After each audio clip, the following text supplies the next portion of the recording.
and then Honorable Didi Nyoro, followed by Madam Mary Wanyonyi Chebukati from the Chairperson Commission on Revenue Allocation, and Mr. Keith Hansen, Country Director, World Bank. Please come over, we begin the session.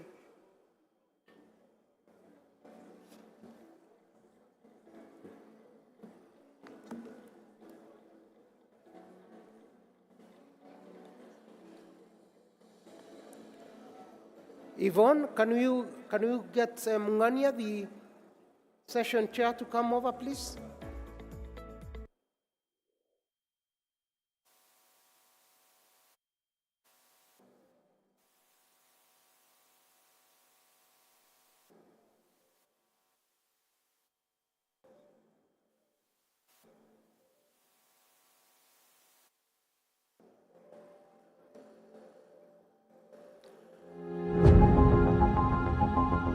Welcome to day one of the Devolution conference, with this year's theme being the present.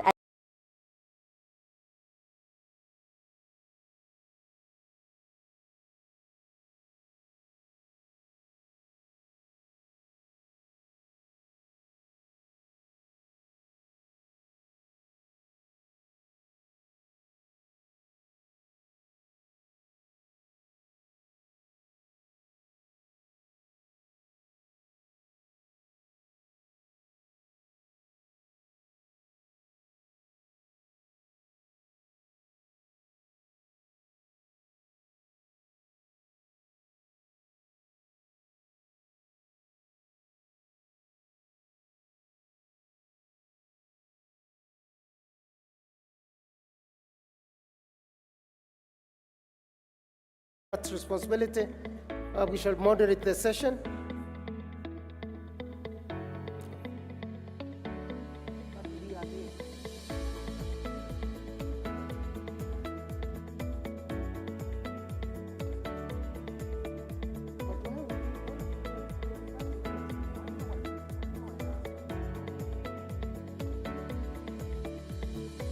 May I ask the following please to come here?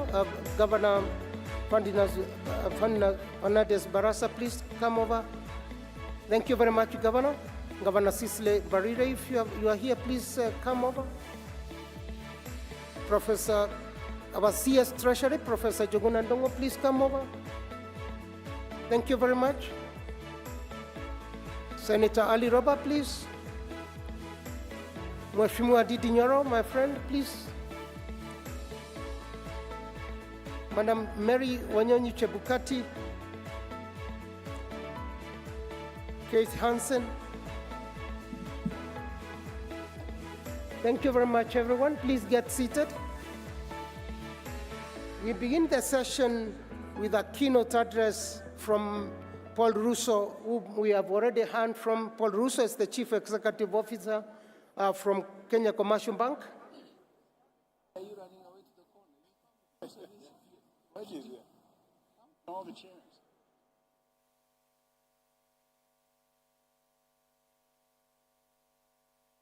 Yes, Madam Karibu.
My name is Amanda. I am 10 years old as Devolution in Kenya.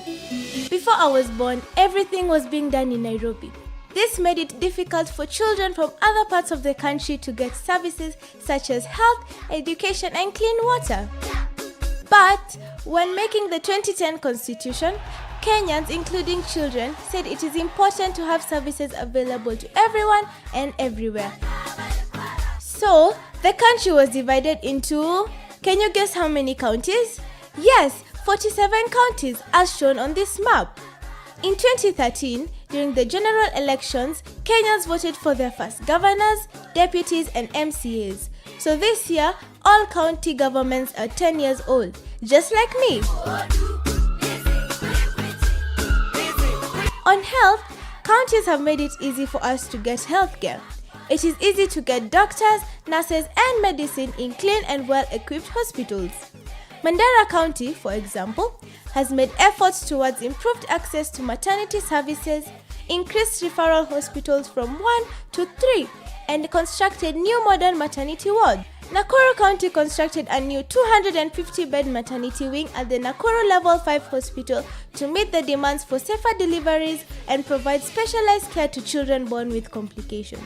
My younger brother got his jab to protect him from polio and TB.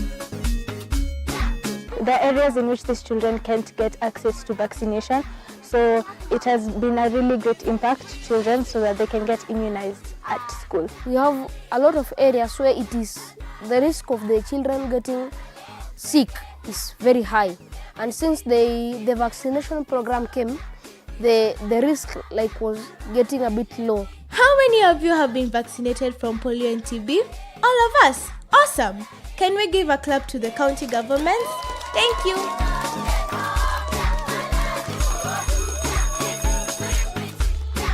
On education, talking of my younger brother, the county government has made sure he has a beautiful school with really good teachers and lots of toys and books. Books, tables, chairs, charts. It has helped in building ECD classes, employing the teachers of ECDE in a girls' school. It has helped in giving the girls sanitary towels. 77% of children who are supposed to be in schools are enrolled in early learning centers. Also, the county works with the Ministry of Education to make sure those of us who don't have money are able to go to schools by providing scholarships. I'm a beneficiary of county. I'm being sponsored by county since I finished my class 8 KCP. Something awesome that counties have also done is to make sure all children go to school, even those who are differently abled. They have done this by improving the construction and renovation of schools, parks, and recreational centers with features such as ramps, handrails, and accessible toilets to ensure children with disabilities can navigate these spaces independently. Since devolution began, Kenyans have enjoyed essential services which have been brought near them. The digital space is our new reality. To ensure that we are prepared for this new world, county governments provide training programs to students including children in pre-primary, teachers and community members with the aim of enhancing their digital skills. The county government has improved service delivery by introduction of new learning materials which involve technology like the tablets we use in the resource room. We cannot learn if we are hungry. Our governors are very caring and so they have ensured that we have food in schools. For example, the Garissa County government gives children a meal every day. The county government of Nairobi has started a program called Dishi Poa for all children enrolled in public primary schools and public ECDE centers. Huku Garissa County government imesaidia watoto kulipia fees, pia imesaidia kuwapea chakula na inasaidia hao watoto wenye hawana wazazi mayatima. In agriculture, where does food come from? From the farms. To ensure we have food, county government are teaching us to farm by making sure that agriculture is part of our ECDE programs. We learn about farming techniques, crop cultivation, and sustainable agricultural practices. Agriculture is beneficial to the county as it brings about food stability. With the food stability, it can cause children to get proper nutrition as they will be provided with the proper diet. We cannot have food in our farms if we don't have rain. And rain comes from, yes, trees. County governments have been holding tree planting events in schools and other public areas and involving children who take care of these trees within their schools. The counties have created a good environment for our parents to work. Sometimes we accompany our parents to their workplaces, including markets. To ensure our safety and well-being,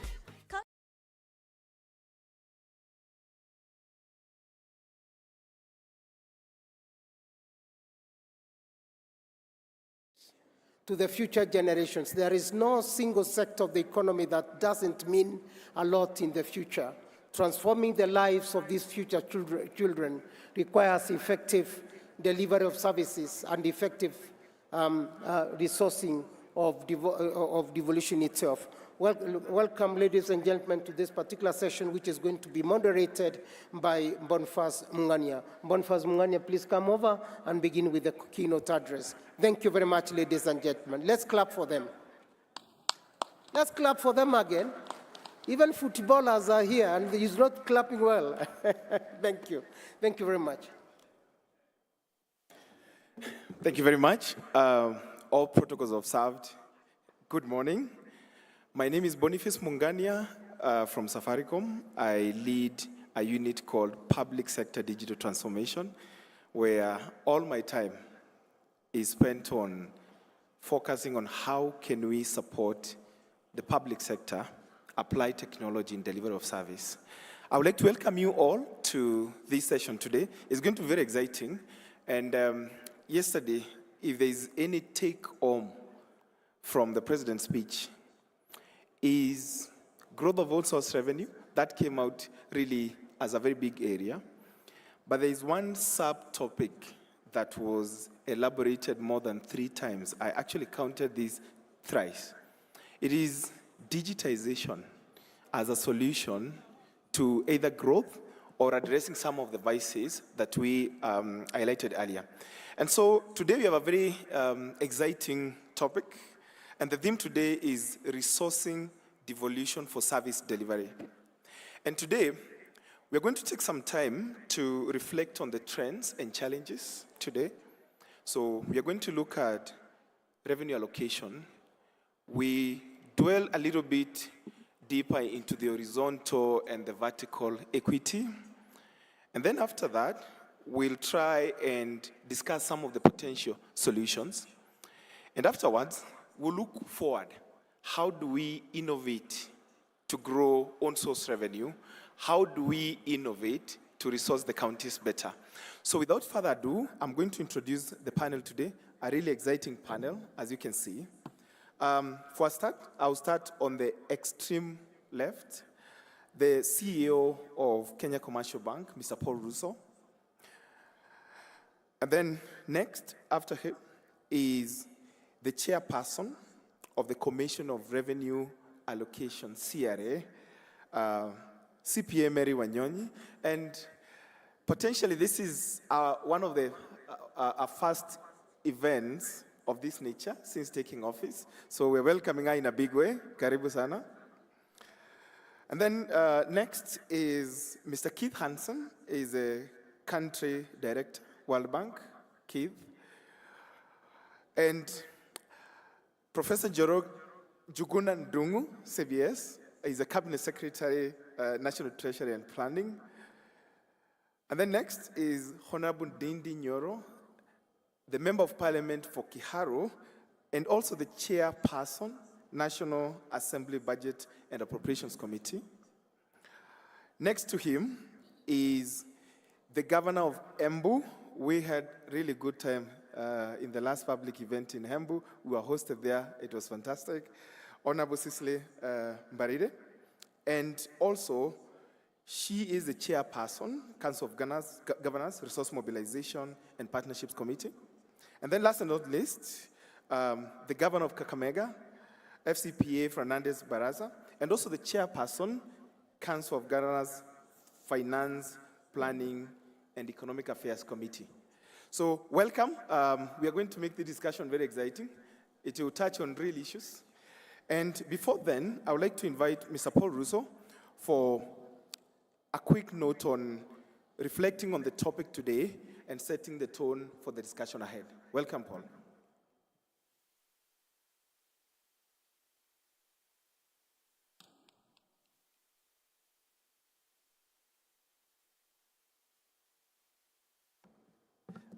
I think we need to clap for the moderator, otherwise you'll ask very hard questions. And you never want to be on the wrong side of the moderator. Distinguished ladies and gentlemen, allow me to make some quick points, just to provoke the panel. When I spoke to the moderator, he told me, Paul, it's not a keynote address, just provoke us, and hopefully I can help him ask hard questions.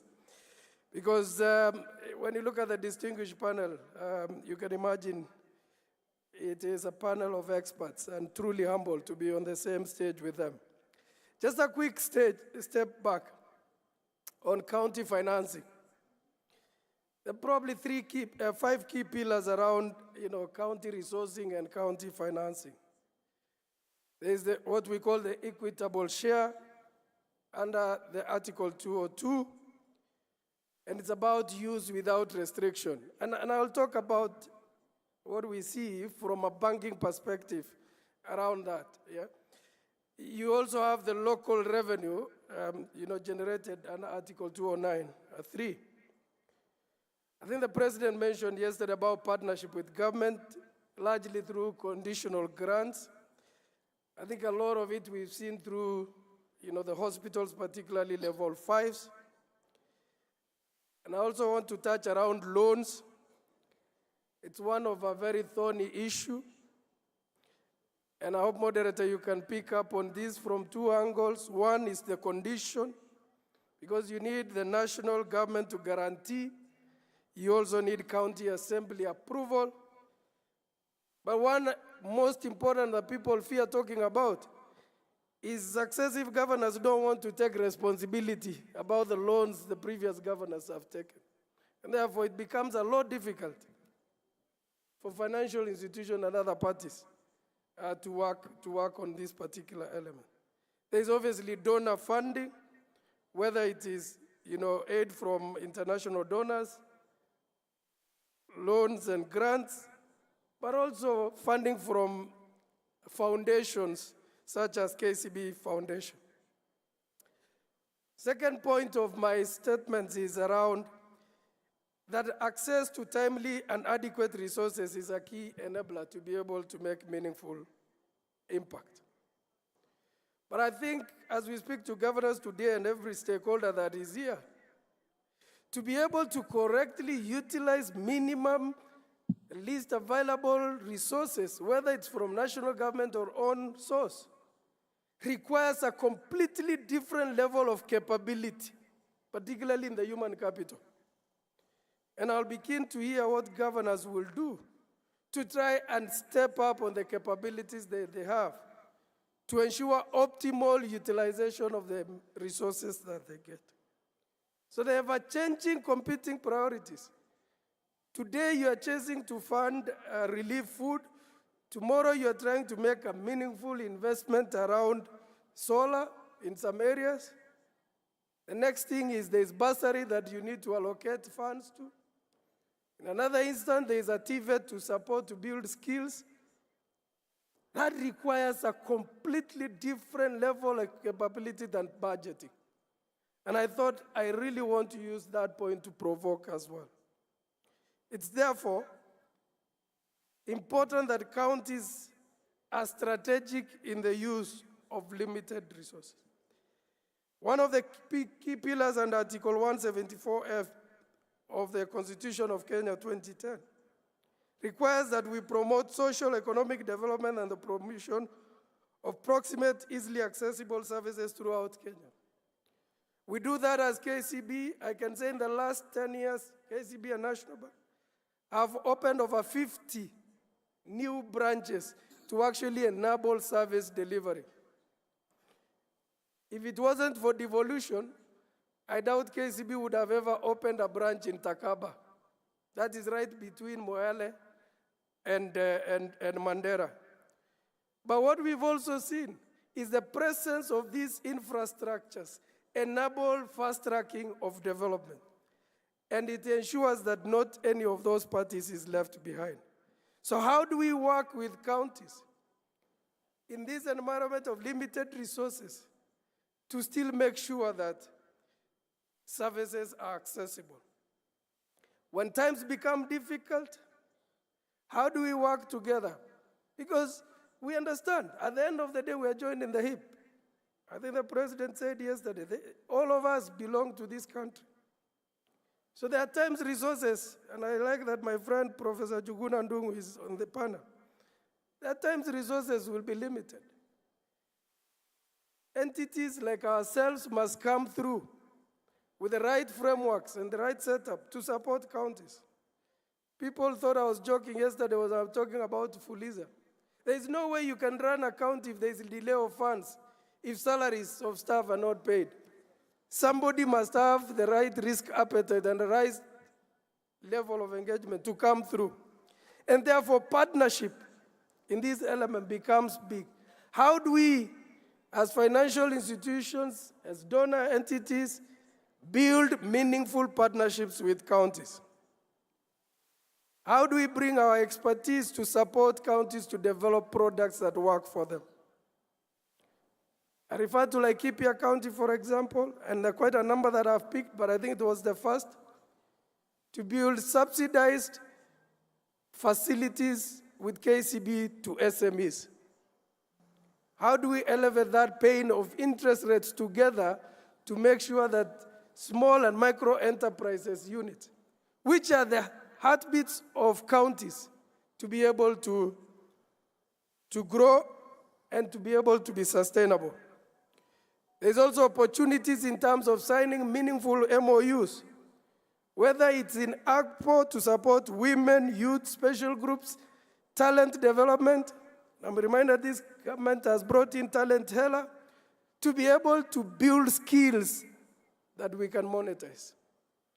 It doesn't matter whether it's carpentry, and I'll stop to just drop a joke. When we were running our KCB Foundation to Jiajiri, my brothers from the Northeastern said, Paul, hiyo kazi ya useremala na kuchoma chuma, sio yetu, tutafutie sisi pengine ngine ya kufanya. But I can assure you that in the end, it's what you can use your hands and brains that will make meaningful change in life. So it's also time for the herders and pastoralists in this room and this hall to start rethinking about skills development and what can put on the table. Together, we can transform the future of our youth. One other point I want to stress on resourcing of finance is about public-private partnerships. To be able to bring to life, again, as I said, in limited resources, in a limited resource environment, we need to bring together parties with different capabilities, including financing, to be able to make meaningful investments and transform counties. On this note, I would say that KCB Kenya is the only bank that is fully accredited to give the green credit finance from USD 250 million to 250 million US dollars. That opportunity has not been utilized. I'm always asked, Paul, why is the low utilization? It takes two to three people to tango. Let's try and use that opportunity. I've gone across counties, specifically my own county has unlimited opportunity on wind power. But today, Marsabit County still uses generators to provide, diesel generators to provide power, despite Lake Turkana wind power project being in Marsabit County. I digress. Ladies and gentlemen, we have to optimize also idle resources. Build, operate, and transfer is an opportunity. Leasing options remain an option for us. We need to make counties investment decisions. It's one thing for banks to have funds, it's another thing to deploy funds optimally. And I see that, and the chair of Council of Governors did speak yesterday, that we need to make counties the investment destination. But we also need to make sure that the regulations in counties are predictable, are long-term and sustainable. Because without that, then investors will struggle. Michael Porter said, you can choose to have and claim you have natural resources, but the question is whether there is competitive advantage from that. We know that there are countries with oil, but they've become a curse. Woe unto you if your natural resources become a curse in a country. Innovation and digital transformation bring transparency. Sometimes it causes fear, but it is the only opportunity for us, as the moderator said, to try and raise country revenue collections. Finally, effective communication about what you're doing, how that has impacted lives, is very important. I think all of us standing here yesterday listening to the ambassador, USA ambassador, must ask ourselves deeply as a takeaway, and it's one of those takeaways for me, whether we are really champions for this nation. There's just a lot of good that is going on, that if those of us in this room choose to be champions of message, of hope, and what is going on, we shall bring transformation to the nation. Use of partnership on the blocks and the economic blocks to bring aggregation and collective resource mobilization, in my view, stands to be one of the biggest opportunities for us. As I close, you can always count KCB as your partner for transformation, both for the county and the country. We remain available to be challenged. We remain available to be provoked. I request you to allow us to also challenge you and provoke you. May the good Lord bless you. Thank you so much. Thank you very much, Paul. Fantastic presentation there. And Paul, reflecting just on 5 points from your presentation, you've challenged us to be very strategic in use of our limited resources. There's a question you've asked is, how do we build strategic partnership? That's something we really could reflect on. And then there's something you've just touched towards the end, which is predictable and sustainable investment. And then finally, you've talked of effective communication. Thank you very much. And so, ladies and gentlemen, you will allow us to go straight to the panel session. I will allow each of our panelists about 2 minutes to introduce themselves, and in particular, how their role relates to resourcing of devolution, starting with His Excellency the Governor of Kakamega.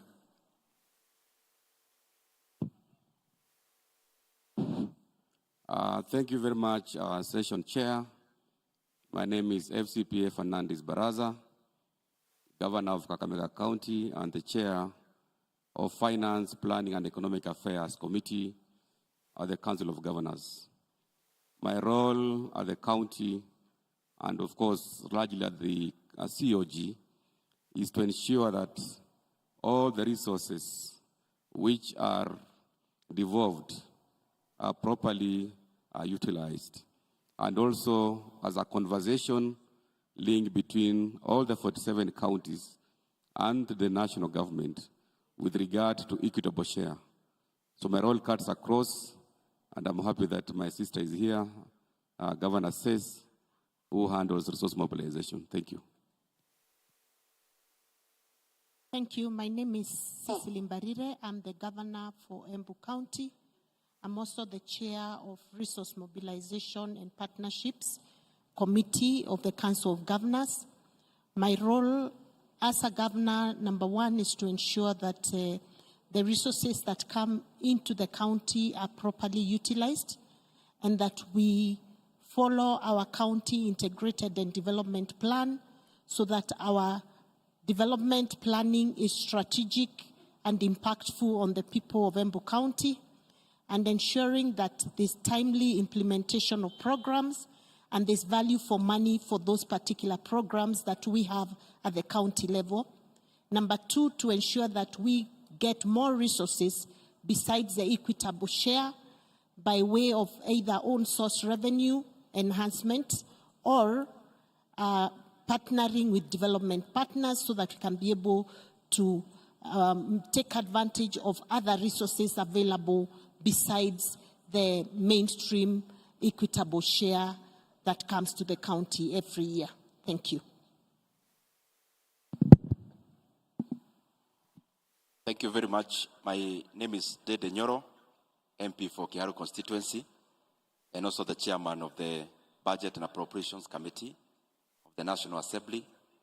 Basically, as a committee, we process all the bills that have got public money element in them, including the BPS, that is the budget policy statement. We also process, of course, the estimates and all the other bills, including the CARA, County Additional Resources, the bill that takes care of the additional resources of our counties, and all the other bills as it pertains to public resources, and specifically in terms of the horizontal allocation of the equitable share. Thank you very much. Thank you very much. Good morning. My name is Jogona Ndungu. I'm the Cabinet Secretary responsible for the National Treasury and Economic Planning. And as it says, we actually try to actualize planning with resource availability. I'm happy to be here because the theme of this Devolution conference is 10 years of devolution, the present and the future. For me, the future is very, very important, but we have to learn some lessons from the past. I'm also very happy with the sub-theme, driving transformation from the local level, from county government as centers of economic development.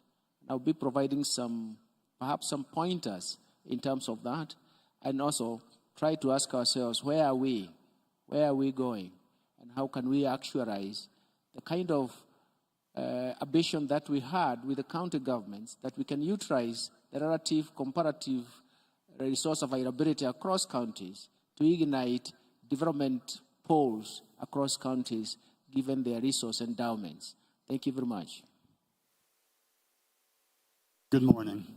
My name is Keith Hansen. I am the country director for Kenya in the World Bank.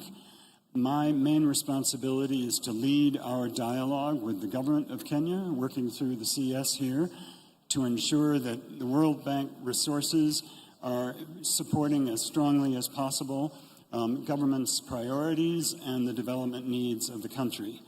And internally in the World Bank, my job is to ensure Kenya avails itself of all the potential resources that will help it to move toward its goals. In time, we draw the lessons from this, which then help motivate more money from different sources. We work very closely with the other development partners in the country, and ultimately try to ensure that we have impact that long outlasts the life of any individual project.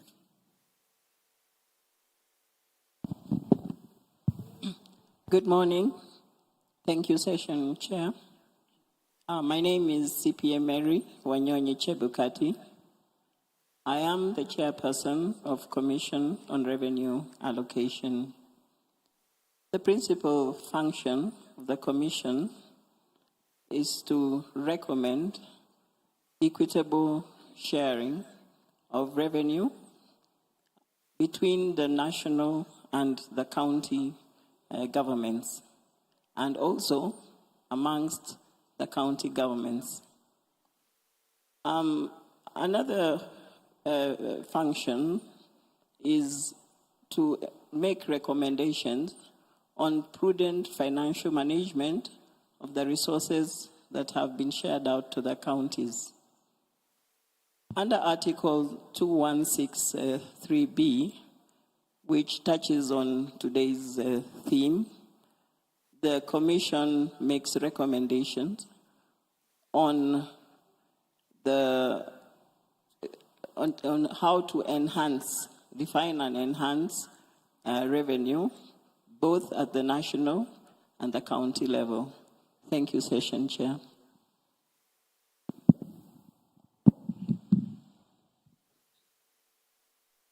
Thank you very much.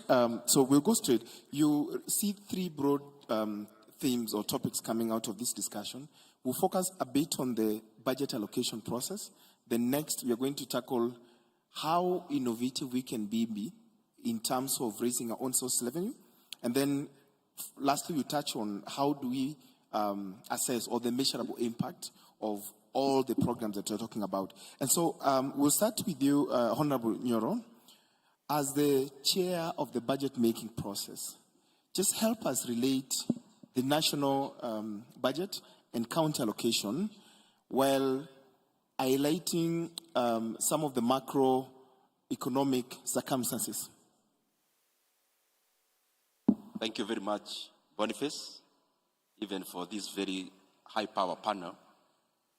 The person on the left, we went to the same school, a very small school in Muranga, and he was ahead of me, took most of the knowledge, but I was lucky to get whatever remained. I'm trying to say that the CS, we went to the same school in Muranga, which is a small school, and I'm happy that we are here. I'll give some highlights of the budget that we are currently implementing, and especially even the fiscal framework of it, so that it forms the basis of the figures and the resources we'll be discussing here today. The budget that we read and that is already now an act is 3.744 trillion shillings. And the reason I'm giving all these highlights is because they'll play an integral role in the discussion we'll be having in terms of additional resources to our counties and also in terms of additional resources to our country, where majority, which is actually over 89% of the county resources, actually come from. And therefore, the basis of giving this brief and background is based on the fact that we have to bake a bigger cake because most of our counties draw most of their resources from the national government. And as I give this brief, the same points may apply to county governments because they are also governments with structures as robust as the national government. So the budget we read is 3.744 trillion. Maybe some people have they add their figure, but because in the latter days we had to add the ramifications of the housing fund and levy, then it came to 3.744 trillion. The revenue streams of that budget is that we anticipate to have, because budgets are estimates, 2.63 trillion Kenya shillings in what we call ordinary revenue. We also anticipate to have around 347 billion in what we call appropriations in aid, which is A&A.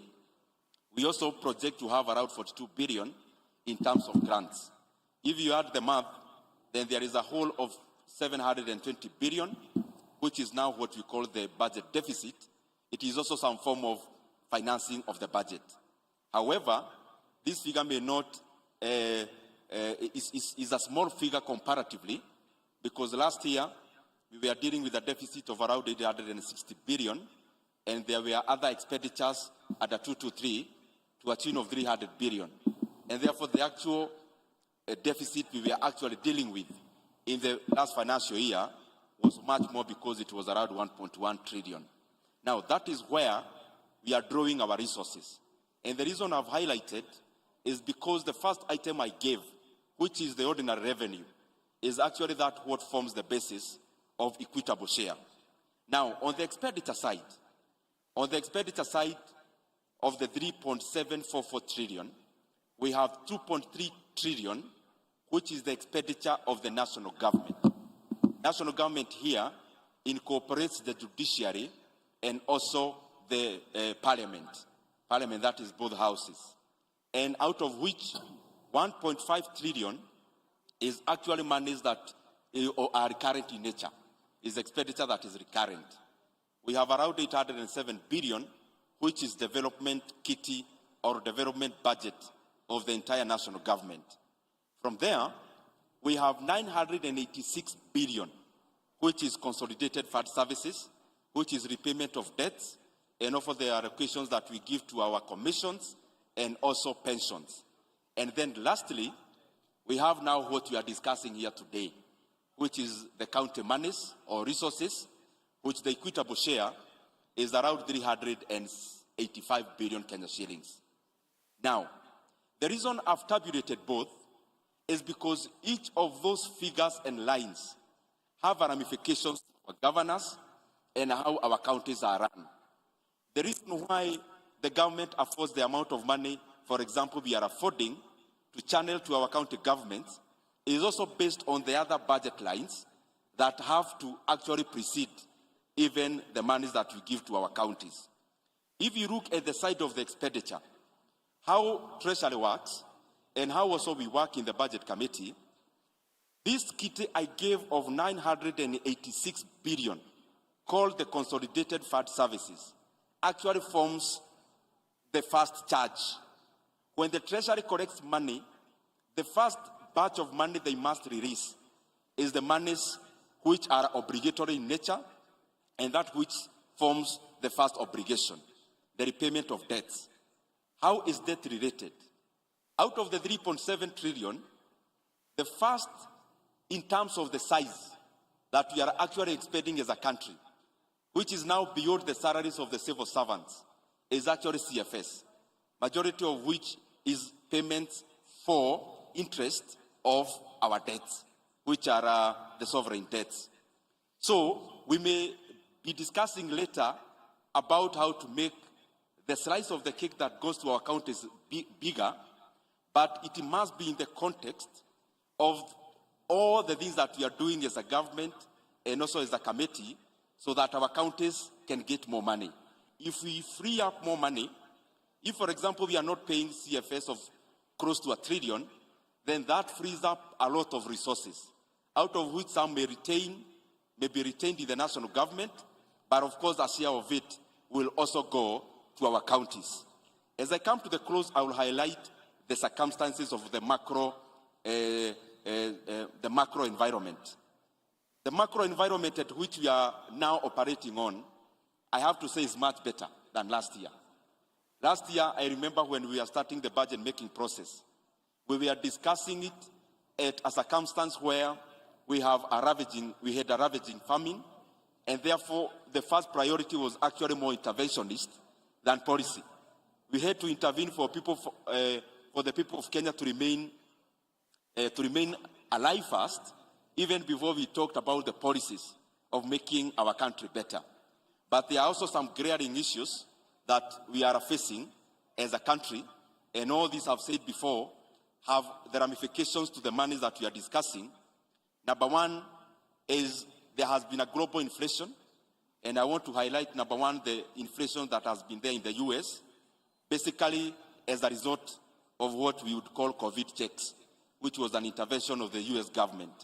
So every time the Federal Reserve have been raising interest rates, we have been seeing ramifications across our currency, across our debt, and across everything else that is attached to it. We have also been seeing a lot of capital flight, because when the US interest rate goes up, then the US becomes a very attractive area for investments, and especially for people who will be looking for fixed income kind of facilities, and therefore we get capital flights from the markets in the emerging countries like Kenya, and that has got a lot of effect to everything else, including inflation, including our currency. Lastly, I am happy that now inflation is coming much lower, because I saw the last figures from the Kenya National Bureau of Statistics, where in the previous month, the food inflation part was around 8.6%, which is a climb down, because you've been talking about even in excess of 15% in the last few months. And when food inflation comes down, then generally the cost of life goes down, and I'm sure even the political noise comes down, and this gives a good environment for people to work and especially implement policies that are long-term in nature. Sorry for the jargons, but I'm sure we'll ease up as we proceed. Really appreciated, Honorable Dindi. That was a fantastic breakdown. I think we've been schooled a little bit on the breakdown, especially budgeting process, and I like the fact that we've touched on the macroeconomic circumstances. Just following up on that, because we are now at the budget and allocation to counties.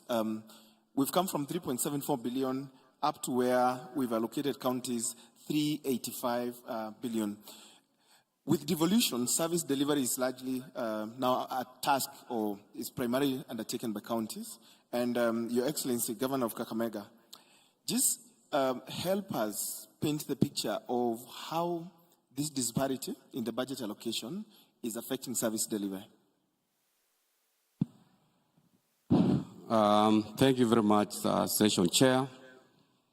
When you look at the budget allocation between the national government and the counties, we actually have disparities which grossly affect service delivery. And this is in line with the fact that most of those functions which were devolved under the fourth schedule of the Constitution were not costed properly. We have one of the principles of fiscal responsibility, which requires resources to follow functions. So if we have functions that have been devolved and not properly costed, then it becomes a problem, or rather pressure on the counties to adequately finance those specific functions which were devolved. So the effect of the disparity, because of the low allocation to counties, number one, we are going to see a reduced access to basic services. For example, the allocation that you are given in this financial year is only an increase of 15 billion Kenya shillings. When you take 15 billion Kenya shillings, divide into 47 counties, you'll clearly do the maths and see that that increase may not be adequate.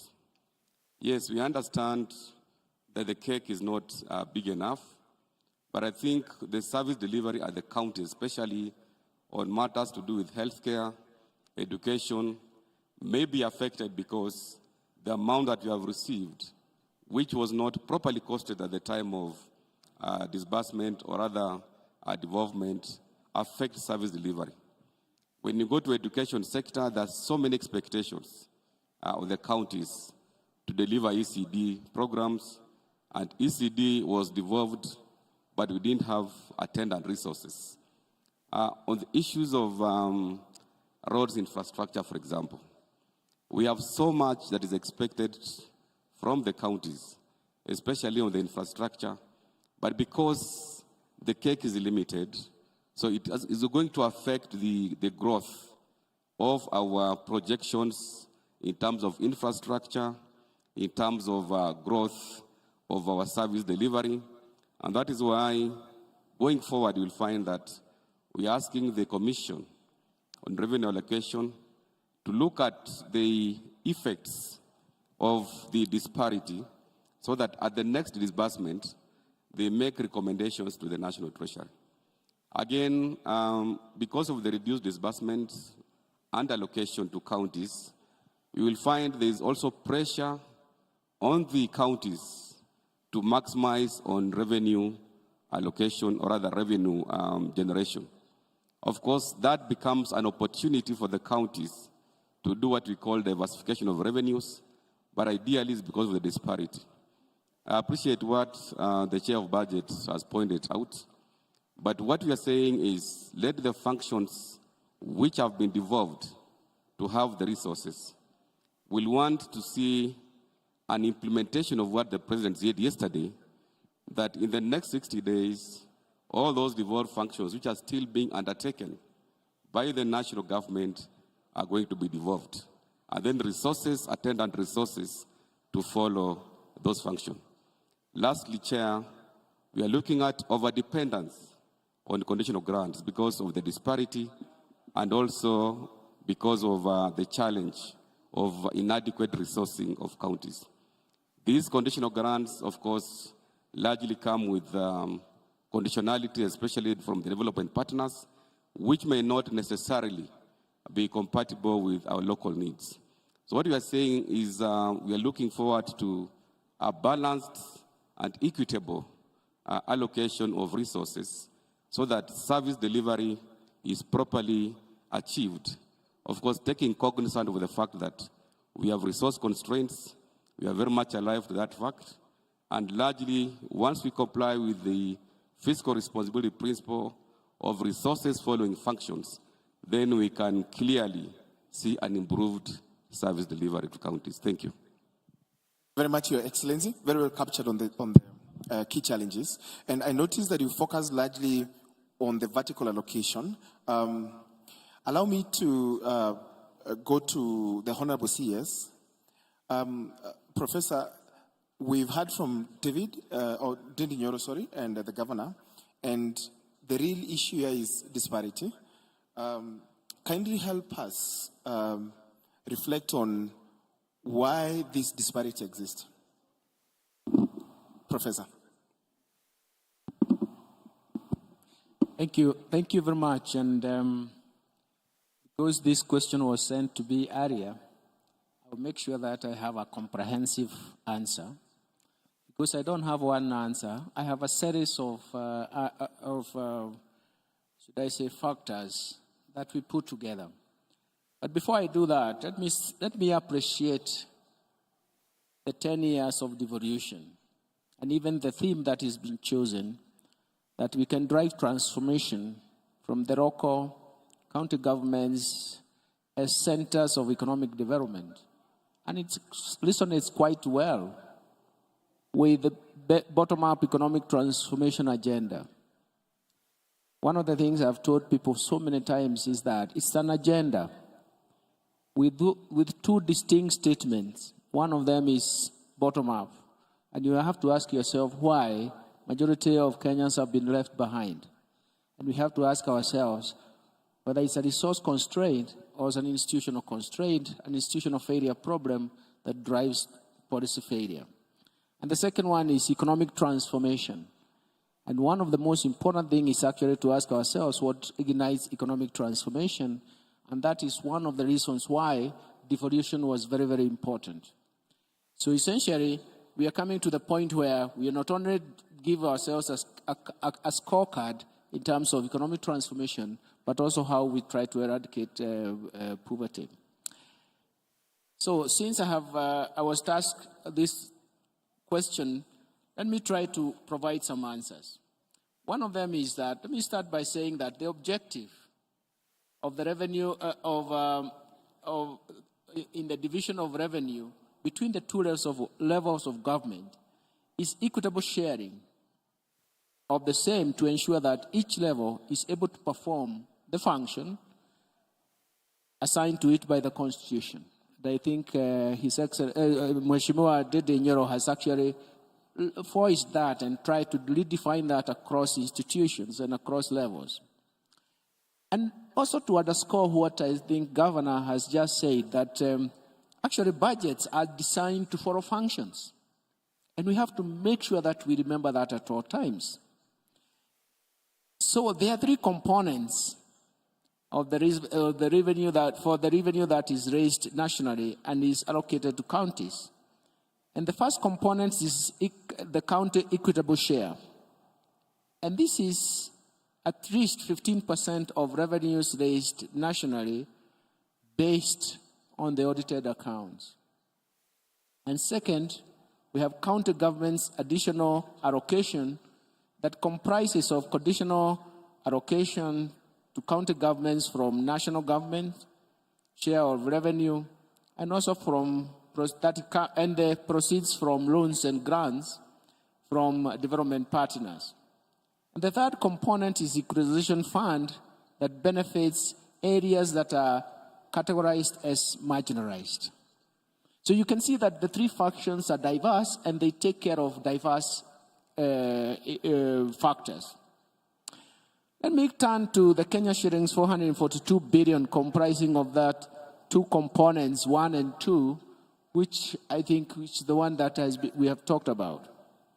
And first of all, let me say that Article 203 of the Constitution gives criteria used in analyzing financial and economic data in the allocation of revenues between the two levels of government.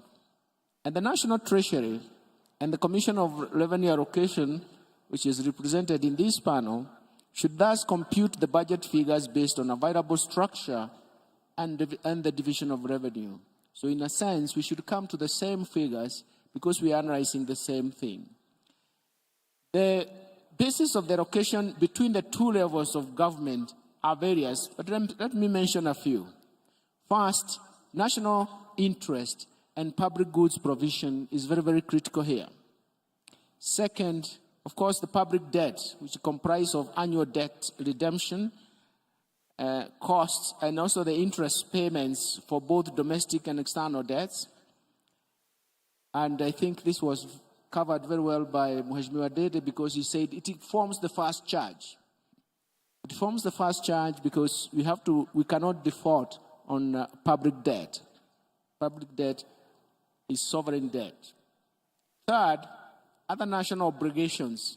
For example, they include mandatory pensions payments, financing of constitutional offices, as well as expenses relating to other statutory bodies. Fourth, county governments' ability to perform the functions assigned to them and to meet the development needs is very, very important and forms the baseline for the equitable share of revenue, and which is informed by costing expenditures for devolved functions. It's very, very critical to understand that it's only the devolved functions that are costed here. Fifth, let me also add another point on fiscal capacity and efficiency of county governments to raise their own source revenues, which is very, very important. But unfortunately, it hasn't happened very well the last 10 years, something that we really need to step up and see how we can deal with. Sixth is the whole issue of economic disparities within and among countries and the need to remedy those disparities. And for me, that is very, very important. Let me list the seventh point is the need for economic optimization for each country. And here, I want to point out that countries are able to prioritize projects and consequently allocate resources, thus optimizing their potential for economic development. Again, if we want to go back to the scorecard, we may want to ask ourselves, this is an important function, but it's also a factor that determines the allocation of revenues. But 8 is stable and predictable allocation of county governments' vertical share of revenue. And for us, this is very important because the equitable share allocation are protected from cuts that may be occasioned by shortfalls in revenues. So they are actually protected. And finally, there is need for flexibility in responding to emergencies and other temporary needs, especially factoring these contingencies is very, very important. And of course, that's what also Mheshimiwa Dede mentioned, that when we were faced with one of the toughest or perhaps severe droughts in the last 40 years, we had to actually reallocate revenues to try and support and save Kenyans from those vagaries. And that is why it becomes very important. Those 9 factors are the ones that actually drive the allocation. And of course, at the end of the day, it was set as a percentage. So in a sense, we can grow the base. And the responsibility of growing the base is not only national government. The whole objective of devolution was actually to help us grow the base. So in a sense, what we should be doing perhaps in a different session is to ask ourselves, how do we grow the base? Are we optimizing that? As I have always told people, I have to be shifted into development economics. I was never a development economist, but it's because I feel that the failure that I see around us is actually failing to take advantage of the situations around us. And we want to discuss those failures. Sometimes I call it institutional failure problem for lack of better words. But you do know that it is failure to take responsibilities and even to take advantage of the opportunities around us. And that is something that we can debate while we are having this scorecard on devolution. Let me stop there because I know I have another question and I will want to go back to it so that I'll have some of course, clarity. But it's very, very important to have those clarities on those factors. It's also very important because numbers, we can argue about numbers, but let's make sure that once we argue about numbers, we also understand the factors that drive those numbers. And that is something that we can actually agree on. Thank you very much.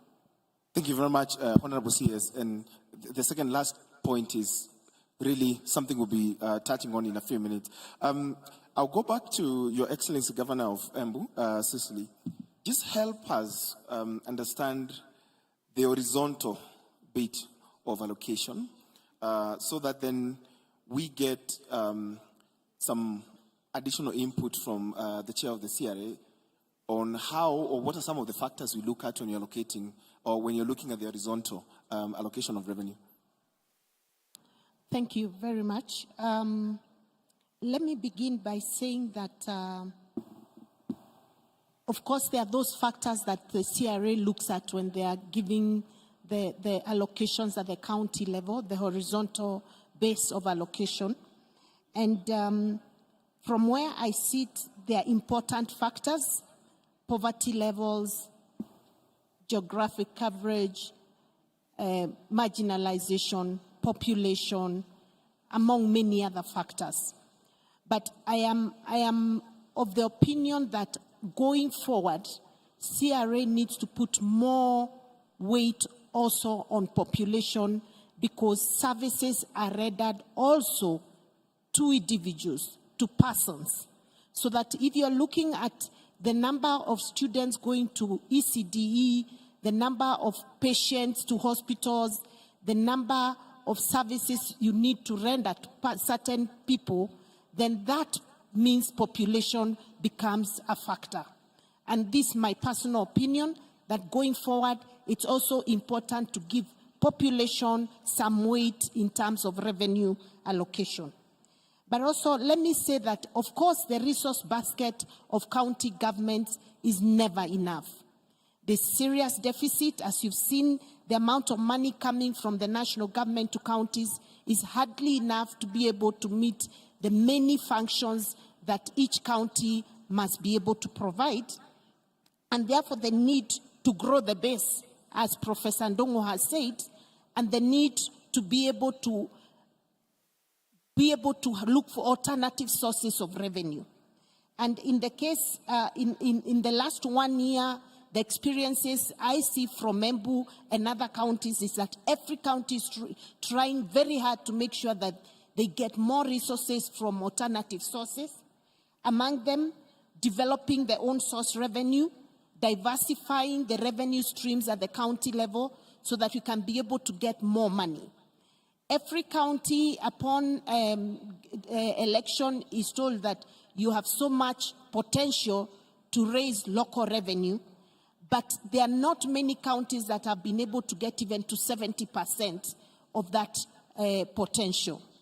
And so what counties are doing is, one, ensuring that they identify the revenue streams and diversifying the same, so that you're not just looking at the traditional revenue streams as we knew them. A lot of them are coming up with new ways, and you find that the development agenda of most counties is such that whatever it is they are developing, they are able to get revenue out of it, whether it's developing more markets, whether it's building more hospitals, whether it's, liquor licenses, single business permits, agriculture sector, leasing of public assets, whether it's agricultural machinery or stalls, market stalls. Many counties are coming up with many unique ways of raising revenue at the county level. But more importantly is the new thing that seems to work in some counties, and many counties I know are moving towards that.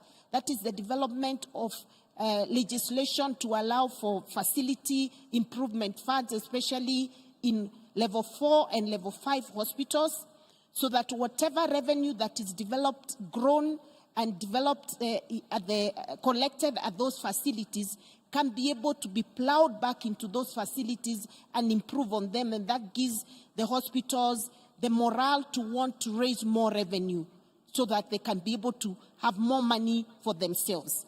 And a good example that I've heard of is that Nakuru is doing very well with the Facility Improvement Fund, especially in their level 5 hospitals. I know many counties have gone there, visited there for benchmarking, and I think that's one way for counties to even improve in the health sector.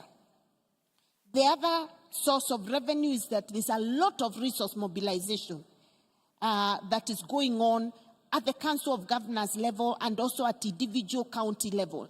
And we have many national and international partners that are willing to support counties in different ways.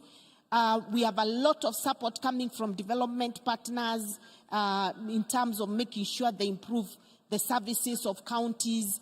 We have a lot of money coming also from private sector, the corporate world, Safaricom Foundation, M-Pesa Foundation, KCB Foundation, Cooperative Bank. I mean, many corporate institutions are now seeing the need to partner with counties in order to give them better development. And I think that's a low-hanging fruit for many counties, and we've seen that work. We have development partners at the level of World Bank and other development institutions that are also putting a lot of money into counties, and that needs to be enhanced so that we can be able to maximize on it. And on the issue of own source revenue, I think the bottom line is for counties to be able to digitize revenue collection so that you are able to ensure that there's less cash collections and we go pure cashless, and you are able to monitor real time how much money is coming into counties by way of own source revenue. Then there's, of course, PPP, which has been more at the national level. And I think that Professor Ndongo might want to help counties to see how we can take advantage of PPP and how we can be allowed to do our own PPPs independent of the national government, and maybe look at the current laws around it and regulations and see how counties can fit into that system and understand it better and build the capacities of counties to be able to engage into public-private partnerships. And that obviously goes hand in hand with the issue of county boards. There's a good example like Kipia County, I think in the year 2021, 2022, they were able to raise some county boards. I think it came to of about 1 billion. I don't know to what extent that was taken up by the new regime under Governor Irongo, but that's also a thing that the Treasury could help counties to grow, and that goes hand in hand with the issue of green boards that many counties are not very familiar with. And maybe if we start looking at those non-traditional sources of revenue, we'll be able to do better in terms of revenue collection and making sure we meet the gaps, the revenue gaps that we have in our budgets. Then, of course, the whole issue of agribusiness and value addition. Many counties agree that currently we are all, selling products in their raw form. And hence the need for us to improve in terms of value addition.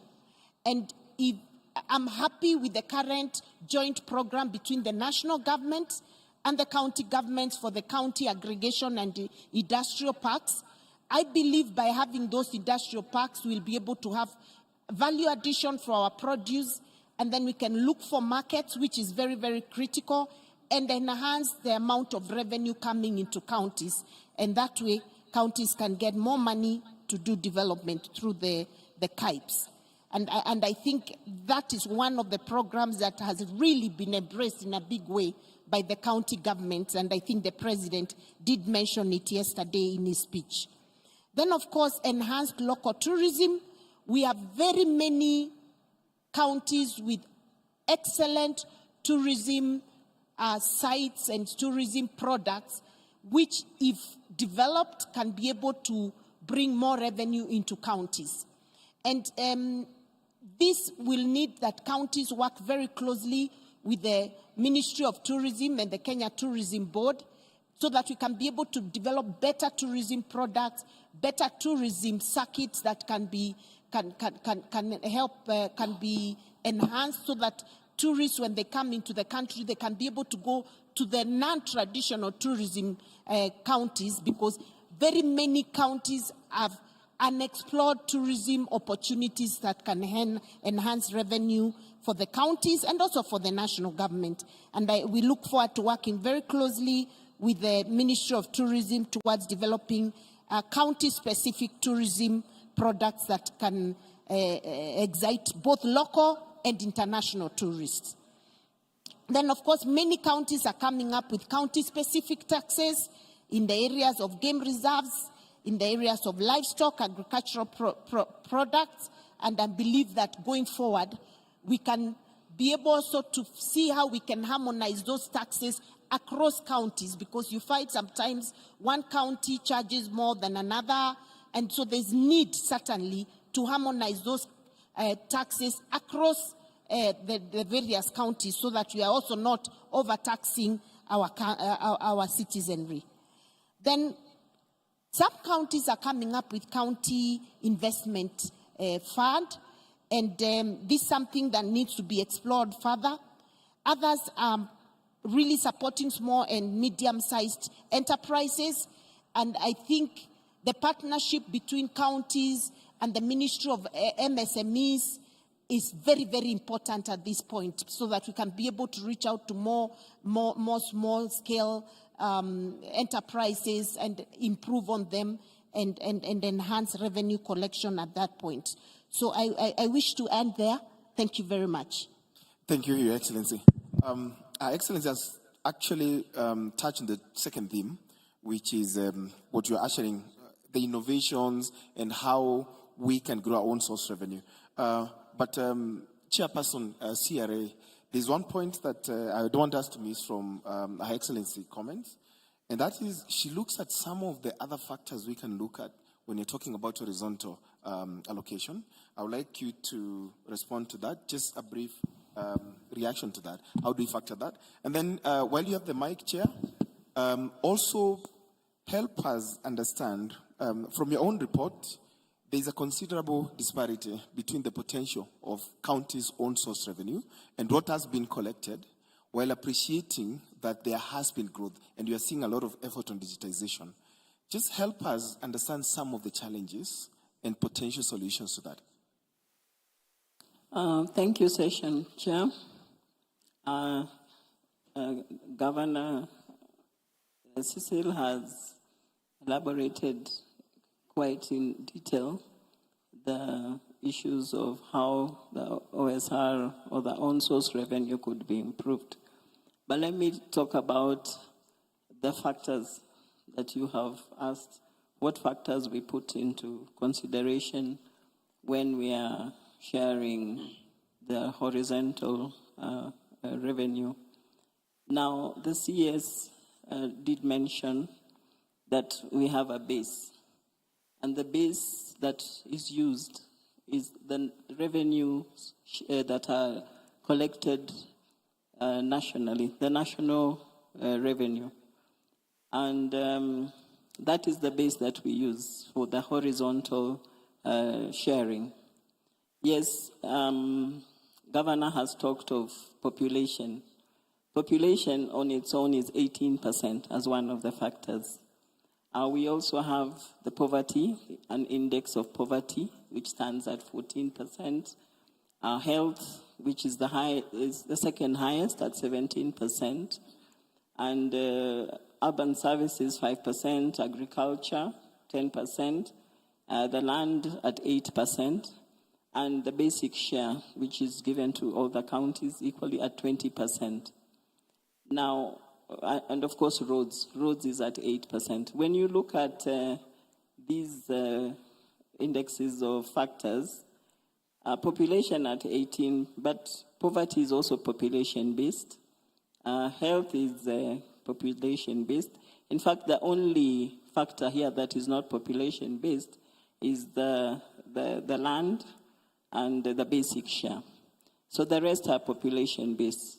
So if you take the land, which is 8%, and the basic share 28%, then by extension, the sharing of based on population is actually, it would be 72%.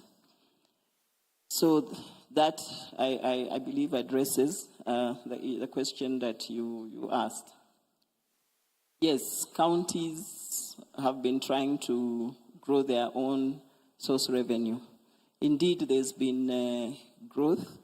And in fact, if you look at it from when devolution started, 2013, 2014 to 2021, 2022 financial year, you find that there's been an up and down.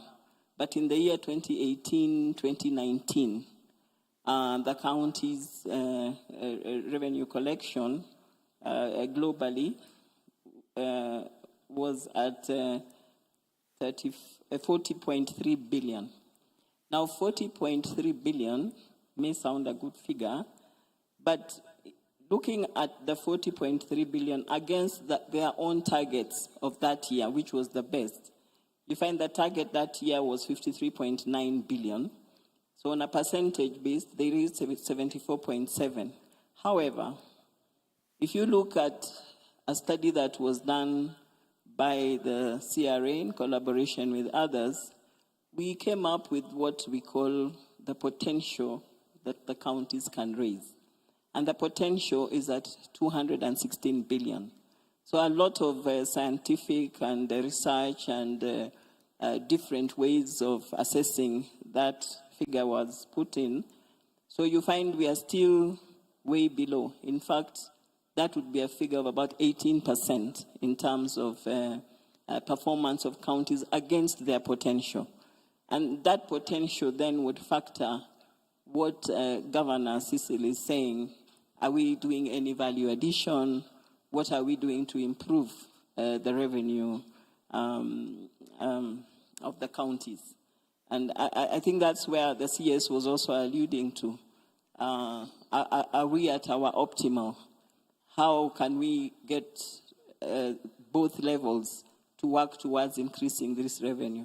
And maybe at this point, let me try to demystify the myth that the more the counties get, then the less of the equitable share they get. No. The equitable share is provided for in the law. However, if you collect more, then you're better off because you can now expand on your development and whatever other projects you may want to develop. You asked me about the challenges. One of the challenges with the on-source revenue, that is the revenue that the counties collect, is the weak revenue legislation and the late enactment of the laws. The counties are still relying on the old laws that they inherited from the local authorities to collect revenue. And they do collect revenue, but they expose themselves to the risk of litigation because they are if a Kenyan doesn't want to pay that revenue, then they have a right to go to court. So that contributes heavily. Another one is that limited forecasting. Now, counties do their forecasts, and because they have their budgets and they would wish to enhance their budgets, you find they use the own source revenue as a balancing figure in the sense that they anticipate to collect that money to finance their budget, then they don't collect that money. Now, when they don't collect that money, for example, if you have a budget of $1 million and your own source revenue is 300, and you execute your budget to the entire 1 million, but you only collect 200 million, then clearly you have a deficit of 100 million. So what happens? This is what actually leads us to pending bills. This is a huge challenge because unless you collect the entire 300, then you are not able to execute your entire budget. So why do counties have this? Why do they have wrong estimates? It could be sometimes deliberate with the hope of having a bigger budget. or it could be that they are not able to forecast correctly and accurately. And that is where the Commission on Revenue Allocation comes in. We have come up with tools, guidelines, capacity building to ensure that the counties are able to forecast their revenues in an accurate way. Now, I may not go too much into the others, but I would wish to at least talk about the database, especially the property rates. Property rates is a low-hanging fruit. Also, the business licenses, some of these revenue streams are low-hanging fruits.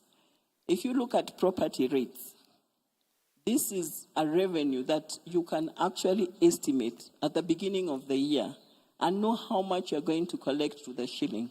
Why? If you have a rate payers data, you know who your payers are, you know how much they're supposed to pay for the land, you should be able to estimate how much you're going to collect. But there's a challenge, and I think the group CEO of KCB, you did allude to it yesterday, that there's no title to properties. And that not only affects accessing loans, it also affects the fact that you can now not charge a rate because you do not know the properties that you have out there. So it is very important that we assist the counties, and it's something we are looking forward to have it in our strategic plan, that we must support the counties to update their valuation rules. We must support the counties to identify what properties they have. But again, this is not only a county function, because some of the properties that are in the counties actually are titled by the national government. So we shall need support of the national government also. Now, most importantly, the biggest challenge, again, is these fragmented revenue management systems. The counties had to collect revenue. So some have done a great job. They've gone ahead and automated their services. However, some are at the mercy of the vendors. Some have automated and the systems are not reliable. The management system is expensive. So they're spending quite high percentages, 5-10%, just managing the revenue collection. This is money that could have been plowed back to assist the counties in collection. So what does CRA recommend? Because the function of CRA is more of recommending.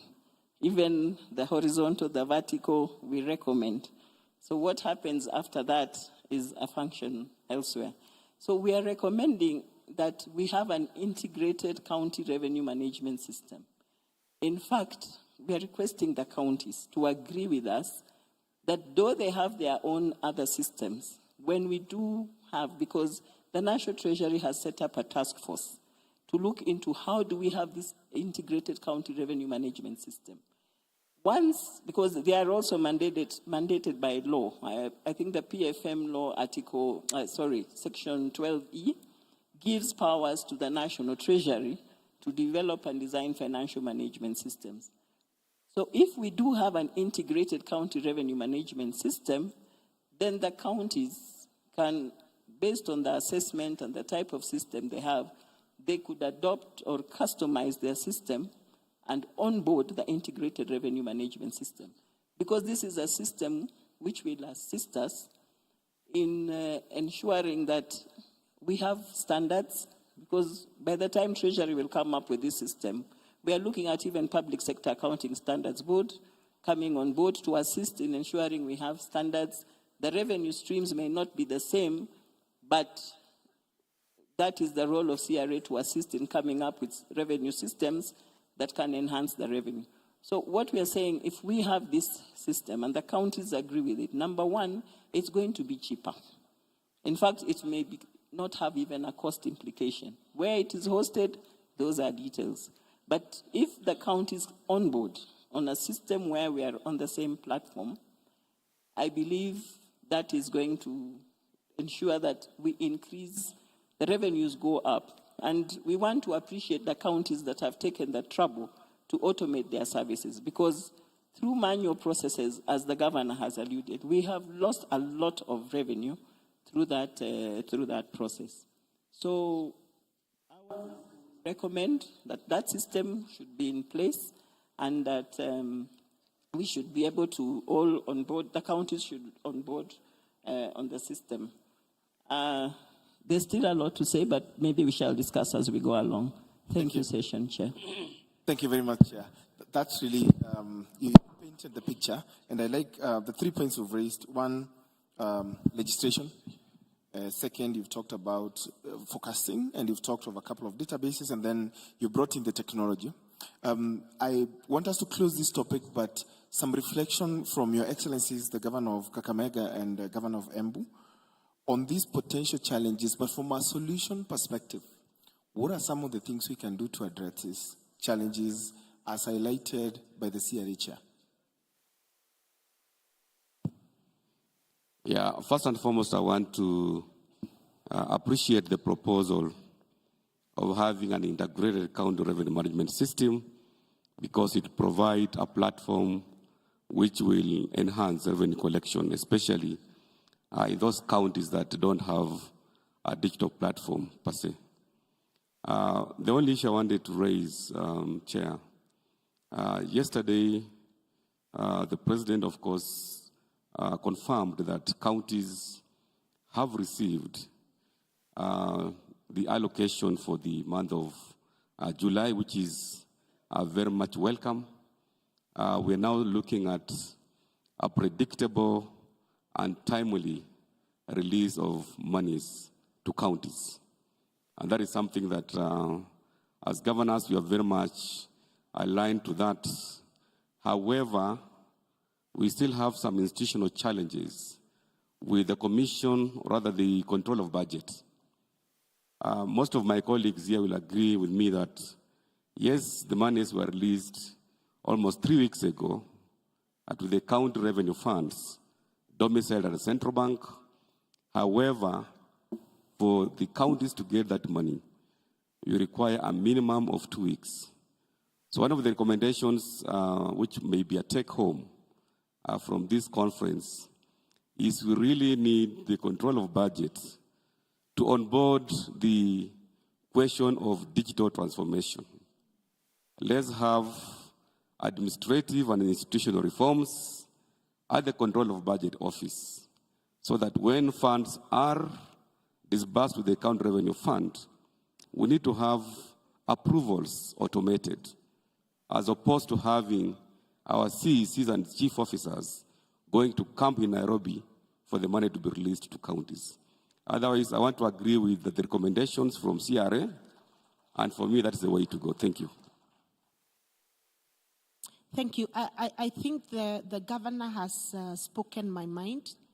Of great importance is really automating the entire requisition process of getting money from CRF at the control of budgets.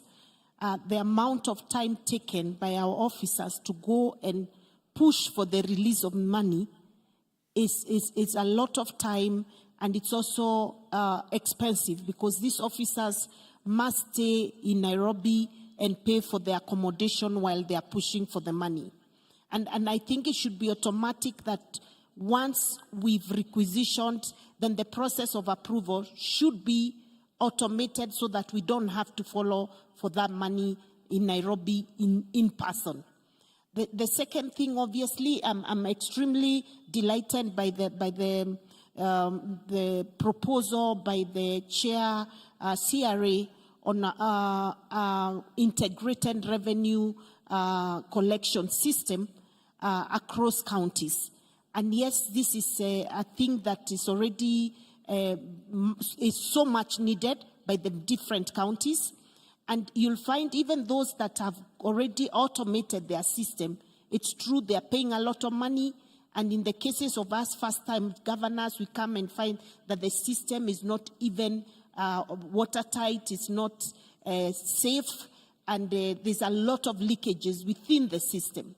So we would be very happy Madam Chair, and of course Professor Ndungu, to have that system onboarded as quickly as is possible, so that we don't have to spend any money coming up with the county-specific systems. And I think with an integrated system, there will be greater transparency of the revenue collected, so that it's not at the whim of an individual or a particular company.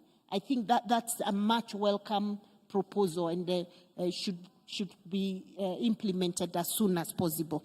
Thank you very much. Thank you, Excellency. Really very clear actions here that we need to document on specific actions, and they really look very actionable. Thank you for bringing that out.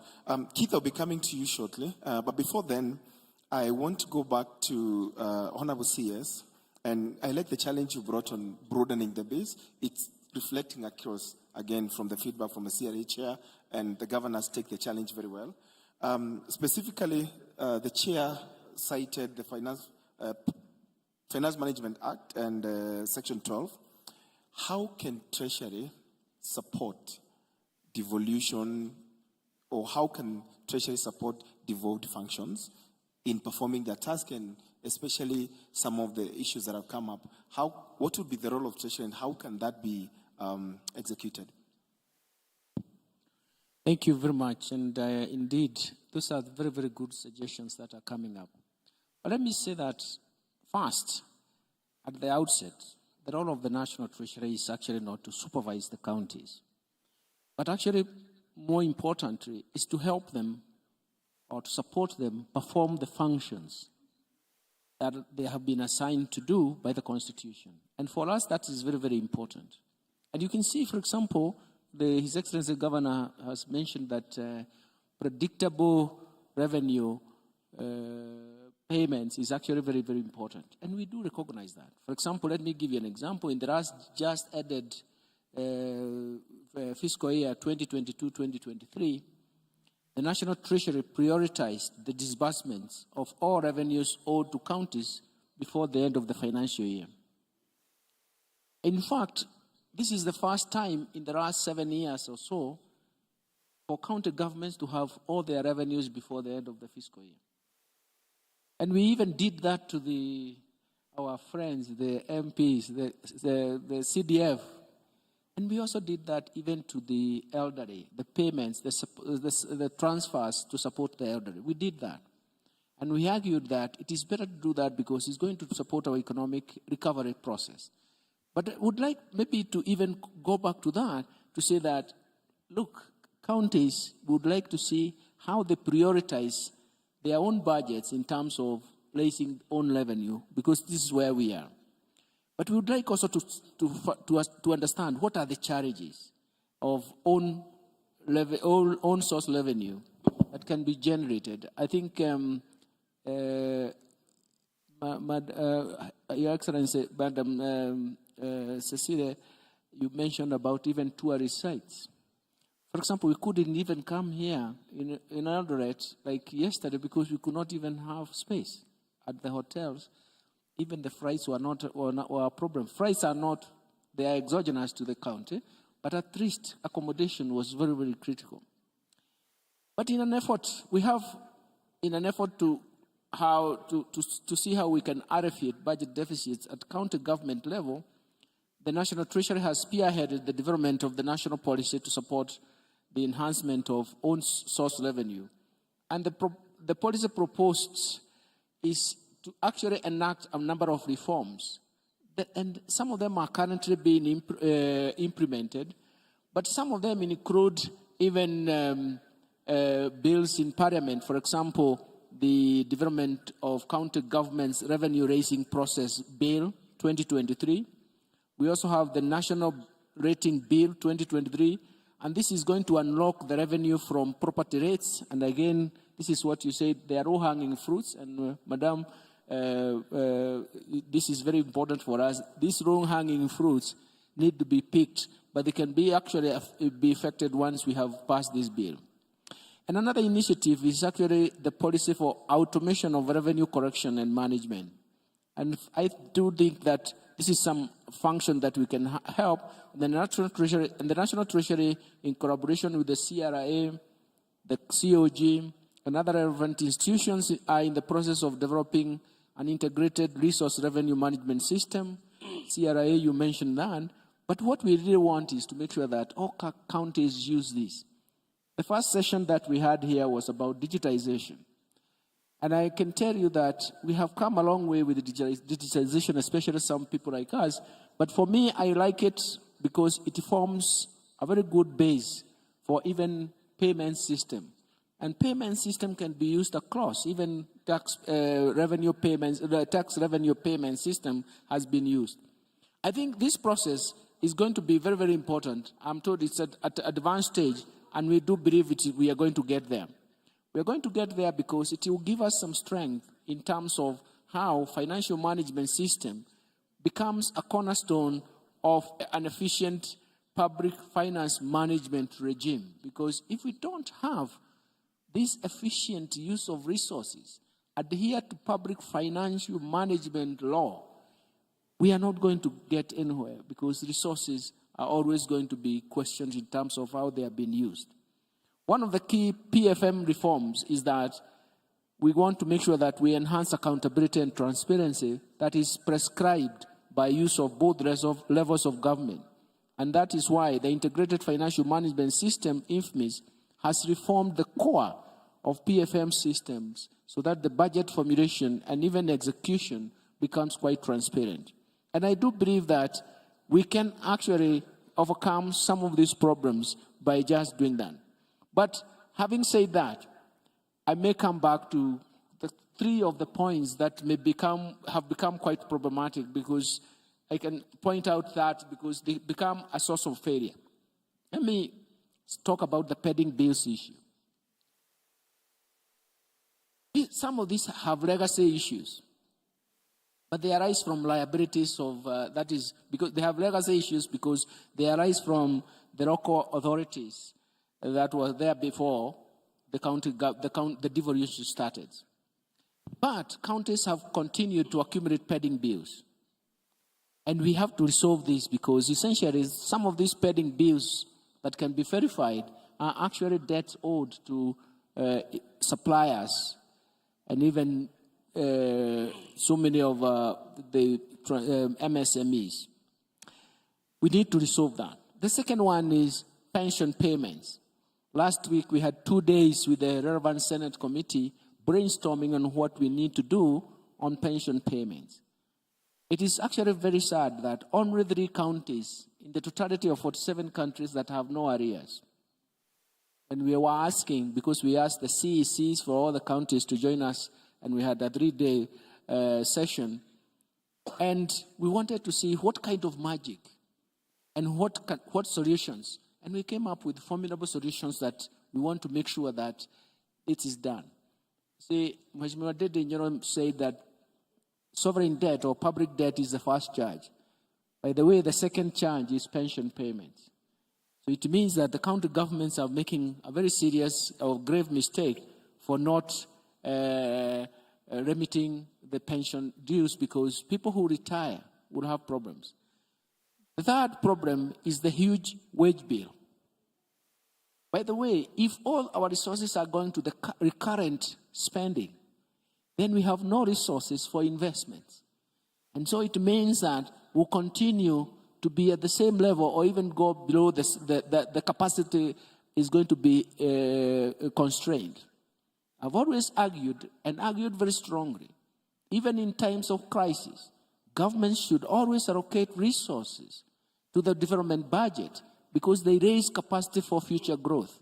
But once you do not allocate budgets to development spending, then you limit your future capacity for growth. It's the same thing with the counties. That's why it becomes very, very important.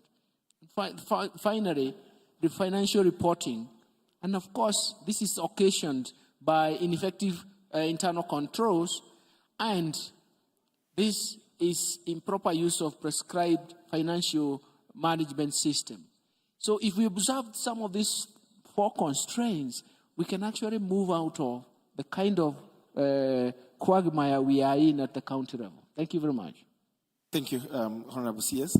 I'll be coming back to you, Honorable Ndindi.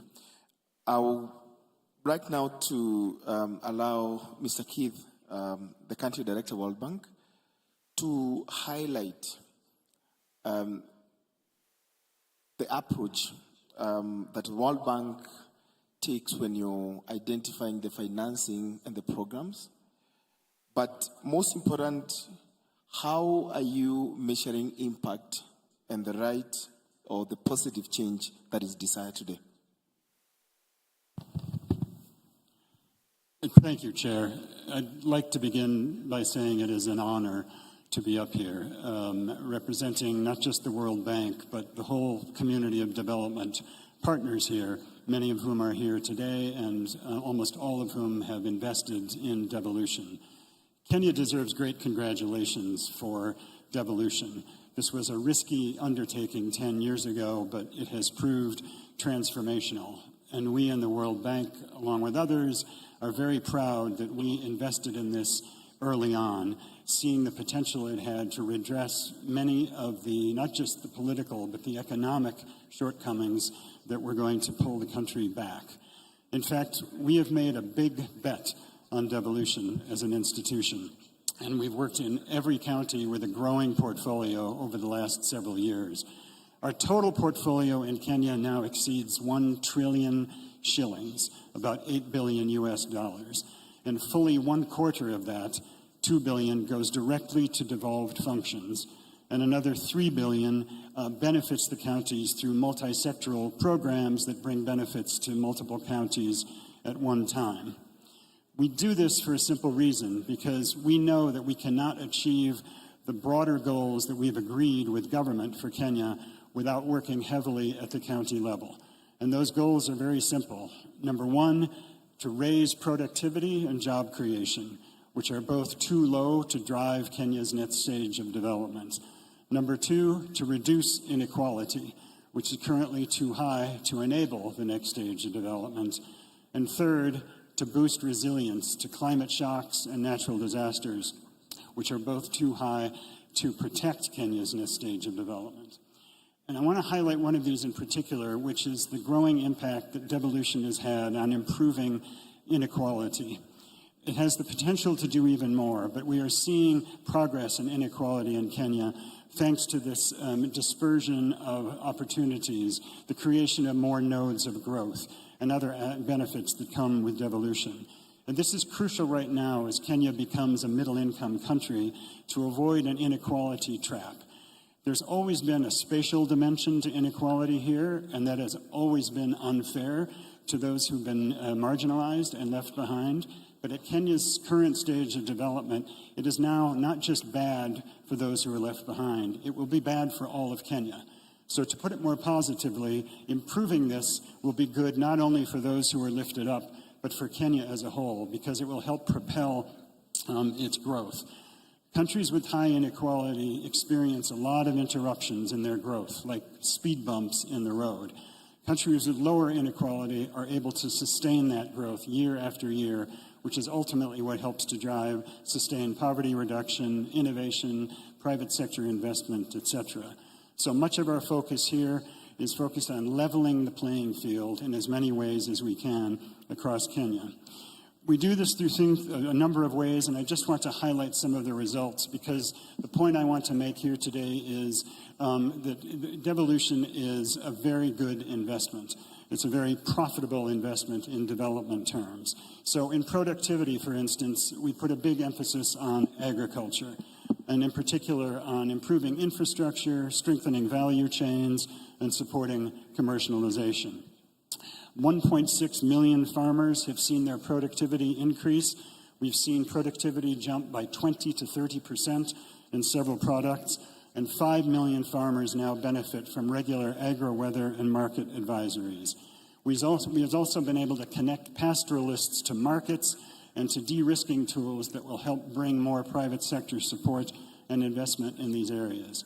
In urban areas, we are helping the counties to harness the power of the urban transition, these agglomeration economies that can support alternate nodes of growth and drive more locally driven growth. 4 million people so far have benefited from upgraded infrastructure, including 250,000 who have improved sources of water. We've also emphasized the private sector. If we're looking for alternate sources of revenue, obviously encouraging PPPs and private investment can be an important enhancement.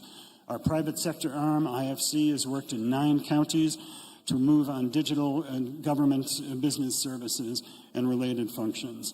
Second, in the area of inequality, we made a big focus on the 10 north and northeastern counties that have been historically marginalized. $2 billion worth of investments there, including the flagship $750 million Horn of Africa Gateway project, which is now serving 3 million people along the Isiolo-Mandera Regional Road, with all the associated asset value capture that can happen when roads are available. This has also supported primary health care outreach in all counties, and very importantly, picking up some of the themes we heard, the greater use of data and statistics with small area poverty estimates so the counties can see who they're benefiting.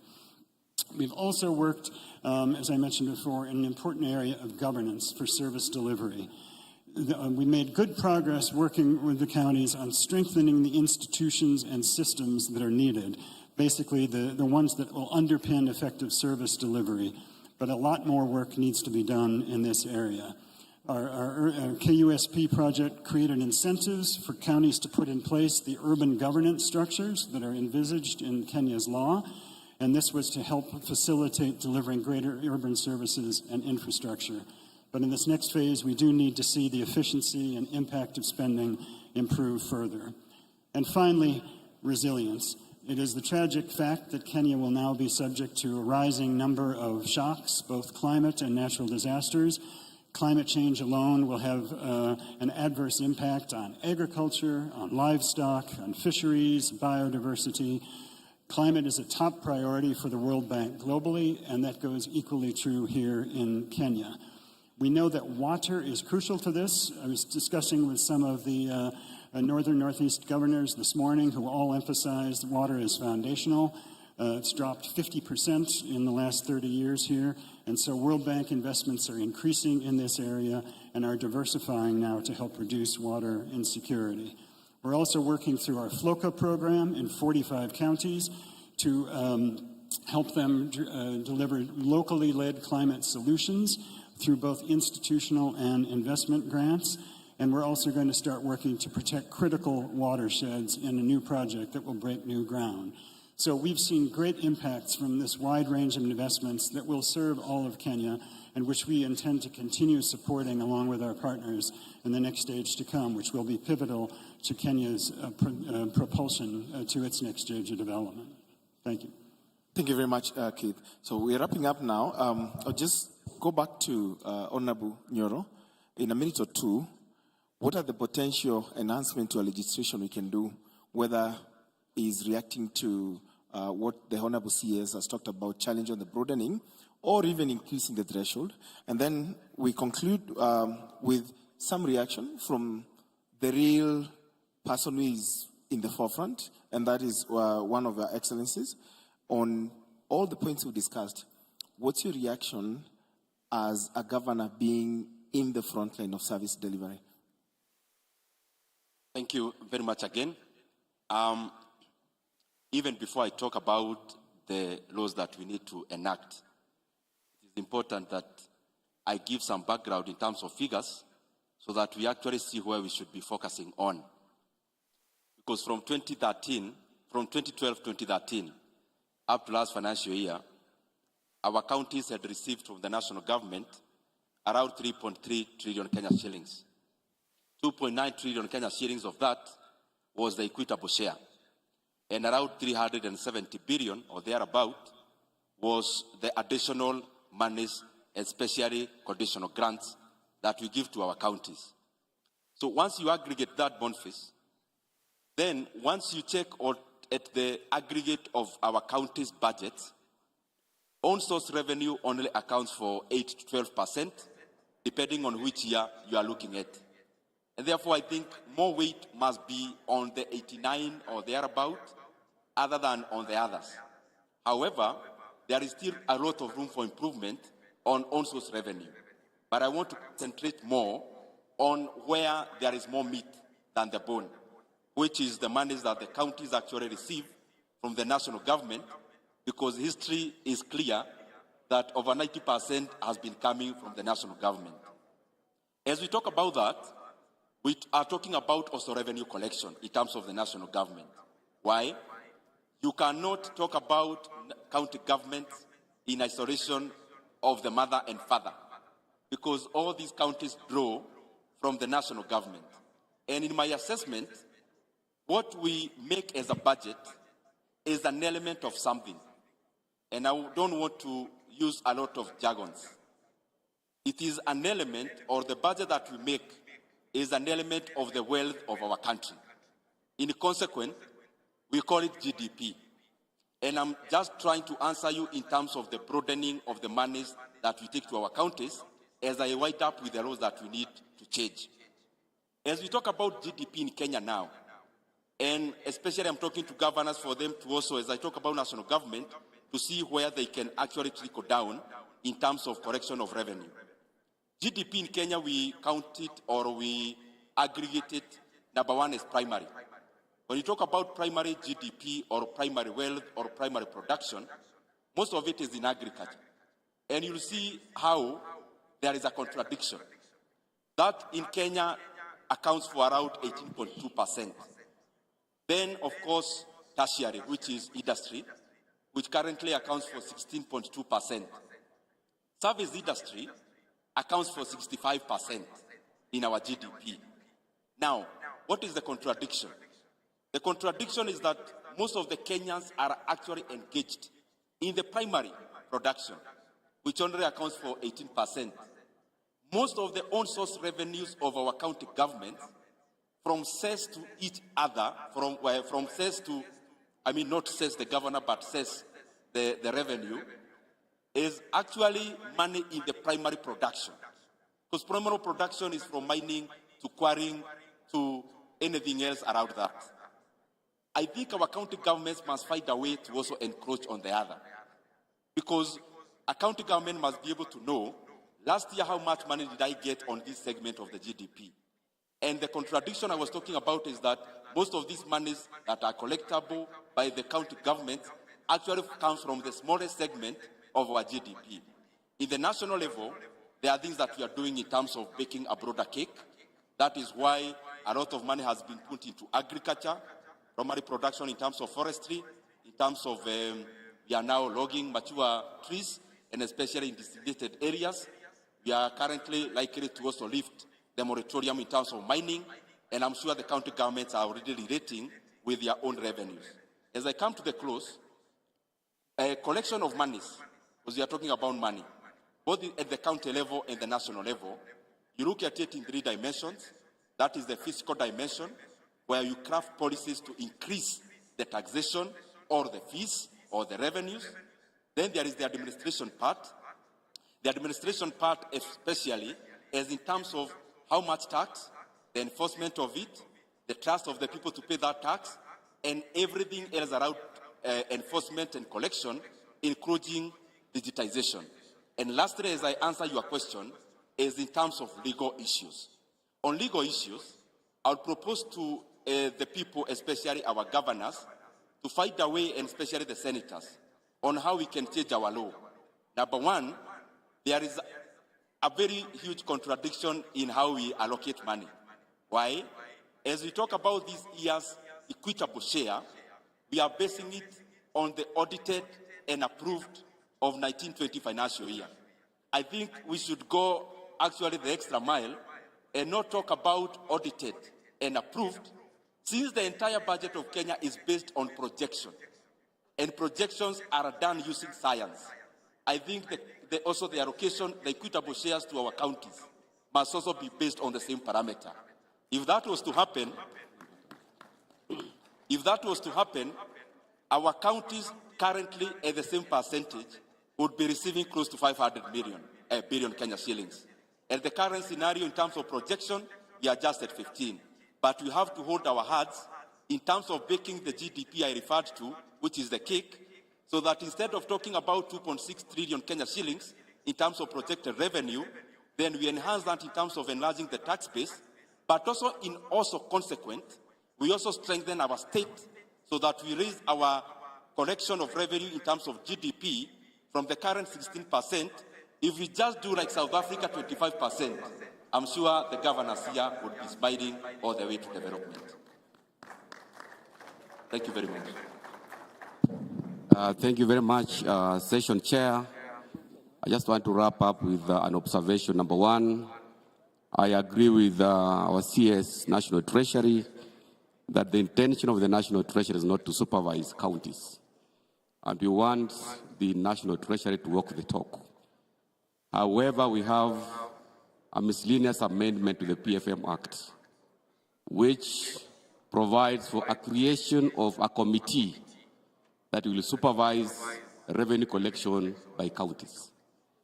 In our view, this is going against the spirit of the theme of this devolution conference, where the National Assembly should be coming up with progressive bills to support and enhance devolution, and not retrogressive bills which are going to claw back on devolution.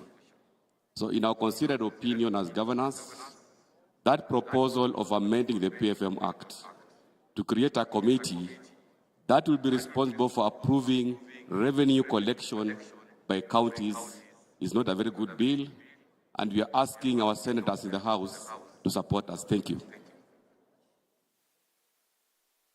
Thank you very much. It's been a really great discussion. Appreciating all your excellencies. I can now request you to sit down or back to your seats. And for your audience, thanks for their patience. We've really we've had a good discussion, and we appreciate your time.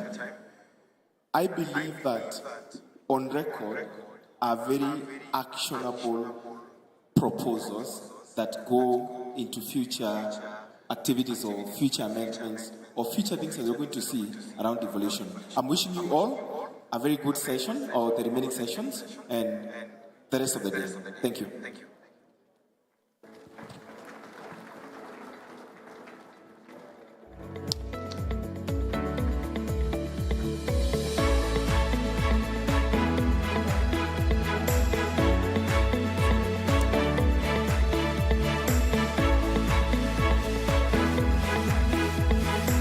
Your Excellency, Governor.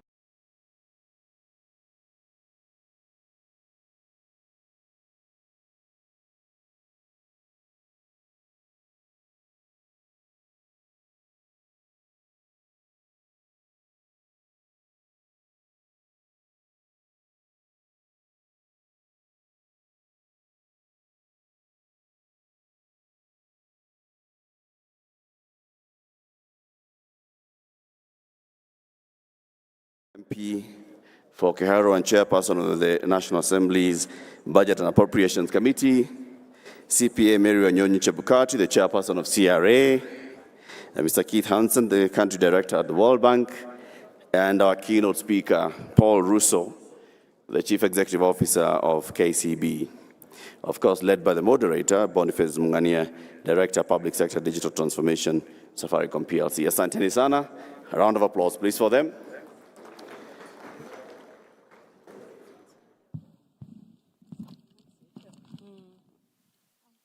Now, please make sure as you sit in this room and all the other rooms that we're having our meetings, keep your belongings in order. But if you've lost anything, there's a lady here. Don't show them what they've lost. There's a lady here, so if you've lost something, just look for her. Go and describe what you've lost. If it's locked and it has a passcode, you'll have to open. If you've done a WorldCoin kind of thing and it needs to be opened with your iris, you have to open, and that's how you get it.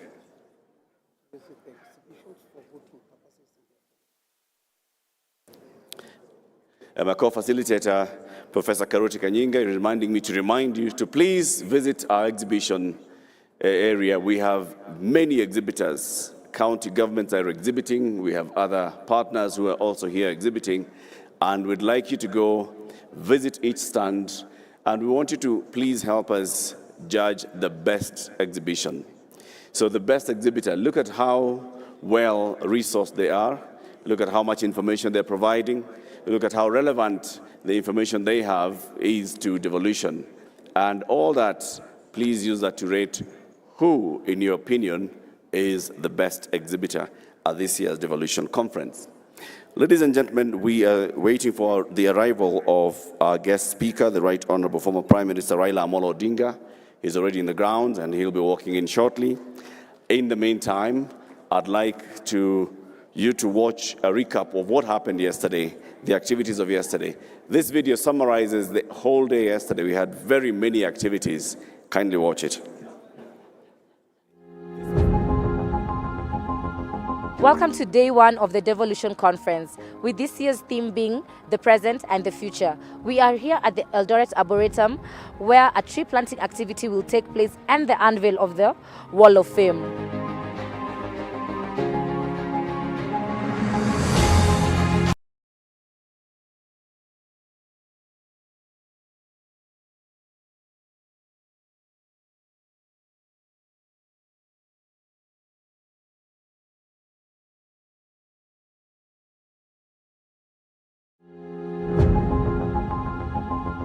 Welcome to day one of the Devolution Conference, with this year's theme being the present and the future. We are here at the Eldoret Arboretum, where a tree planting activity will take place and the unveil of the Wall of Fame.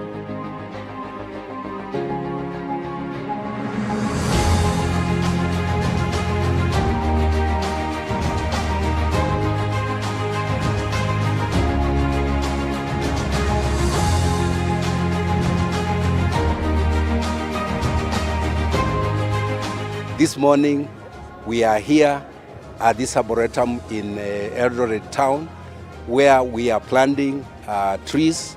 All the governors, all the senators, and the president will be coming very soon to plant his tree.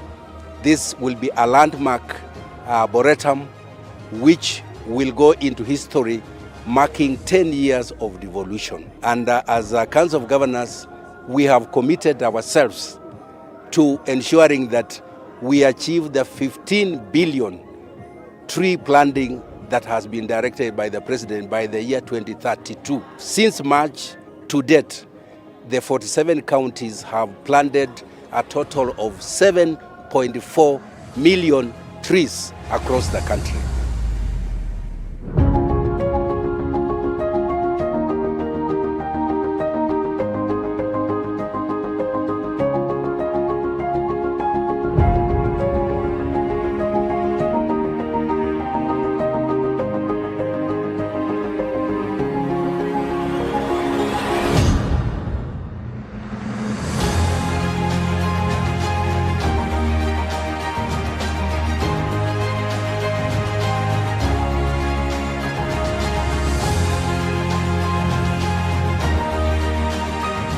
Today marks a significant milestone as we gather under the banner of progress, collaboration, and a shared vision at the first biannual Devolution Conference.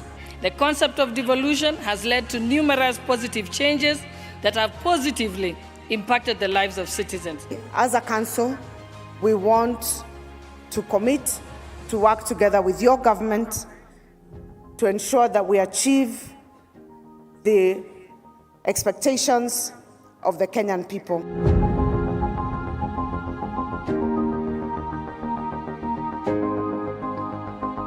Indeed, as we mark 10 years of devolution, we can easily say that if the 2010 Constitution is the crown for the country, then devolution is the critical jewel in that crown. Devolution has grown tremendously in a decade. It has matured from a delicate fledgling with limited institutional capacity to administer resources, provide services, and generate own revenues, to fully operational governments touching the lives of people at the grassroots, undertaking ambitious development programs and driving economic growth. And we commend our county governments for the transformation that is visible in the Republic of Kenya.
After our opening ceremony,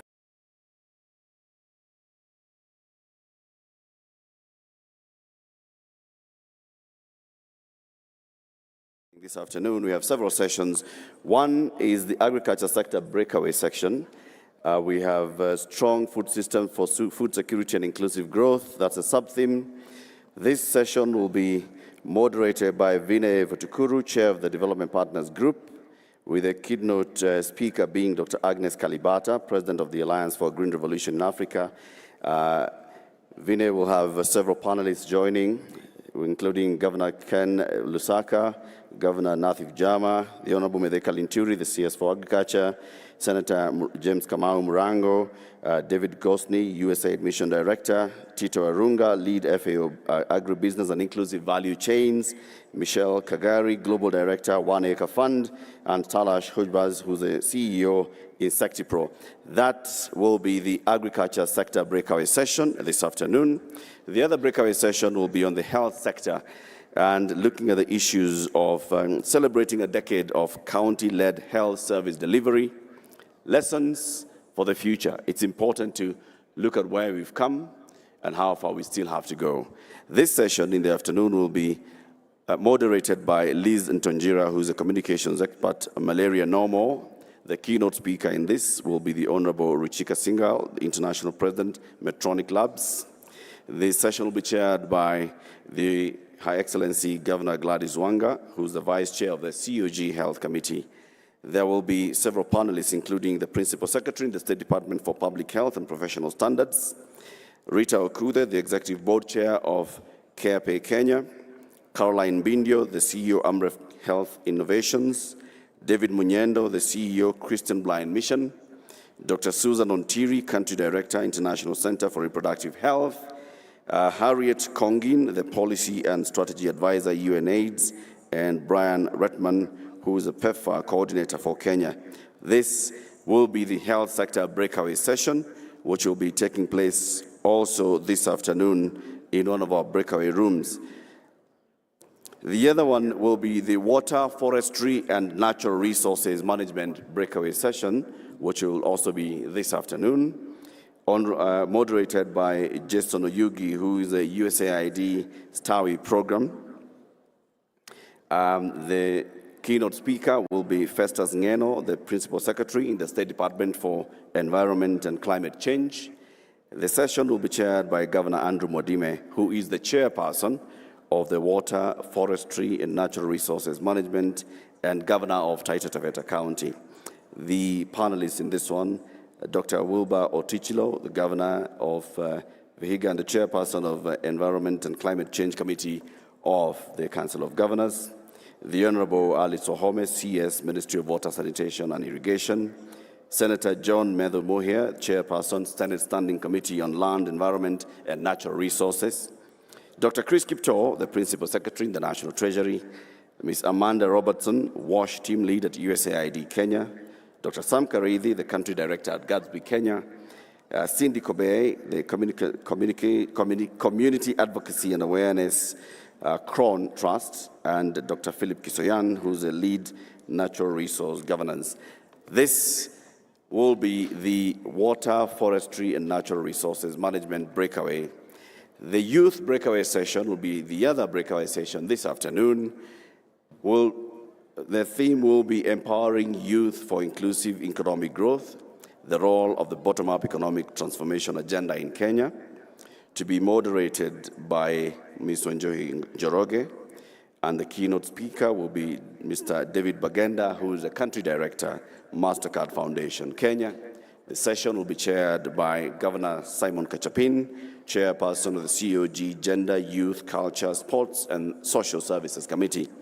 Among the speakers and the panelists in this session will be Governor Stephen Sang, the Governor of Nandi County, the Honorable Ababu Namwamba, the CS, Ministry of Youth, the Arts and Sports, Engineer Stephen Ogenga, who is the CEO, National Industrial Training Authority, Ms. Edna Karijo, Digital Skills Program Manager at eMobilis, Abel Mutua, who is a Zero Malaria Starts With Me Ambassador and filmmaker, and Mohammed Golocha, who is a Isiolo Youth Innovation Center Coordinator, and finally Patricia Jalagat, founder and CEO of Horti Grid Limited. So as you can see, the afternoon is jam-packed. We'll soon be telling you, Prof will come and tell you where each of these breakaway sessions will be taking place. Please just take note of what you'll be interested in so that you know where the breakaway sessions are. One of the breakaway sessions is this particular room. The other breakaway sessions are to my right. You will find them labeled breakaway room 1, 2, 3. Prof.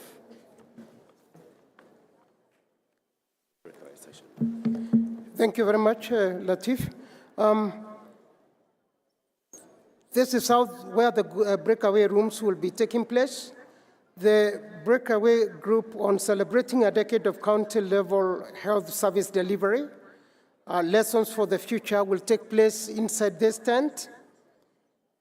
The breakaway room on youth for inclusive economic growth, the role of bottom-up economic transformation agenda in Kenya, will take place in tent number 1. Tent number 1. The one on natural resource management for a sustainable development pathway and green economy transition in the counties will take place in tent number 2, where Latif has pointed out. And lastly, the strong food systems for food security and inclusive growth and re-examining the county agricultural sector transformation. The agricultural breakaway room, will take place in tent number 1. Please note that and don't forget to also vote for the exhibitions. We shall be sharing the link on the exhibitions later on. We ask you for the documentary on the children, the children's documentary to be loaded. Thank you.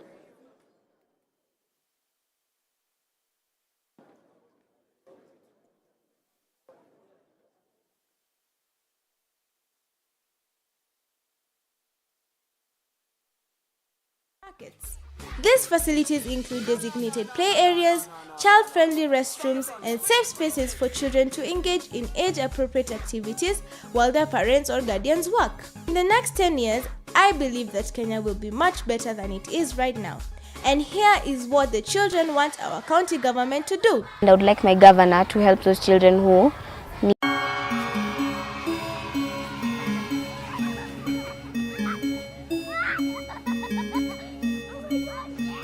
Hello, my name is Amanda. I am 10 years old as Devolution in Kenya. Before I was born, everything was being done in Nairobi. This made it difficult for children from other parts of the country to get services such as health, education, and clean water.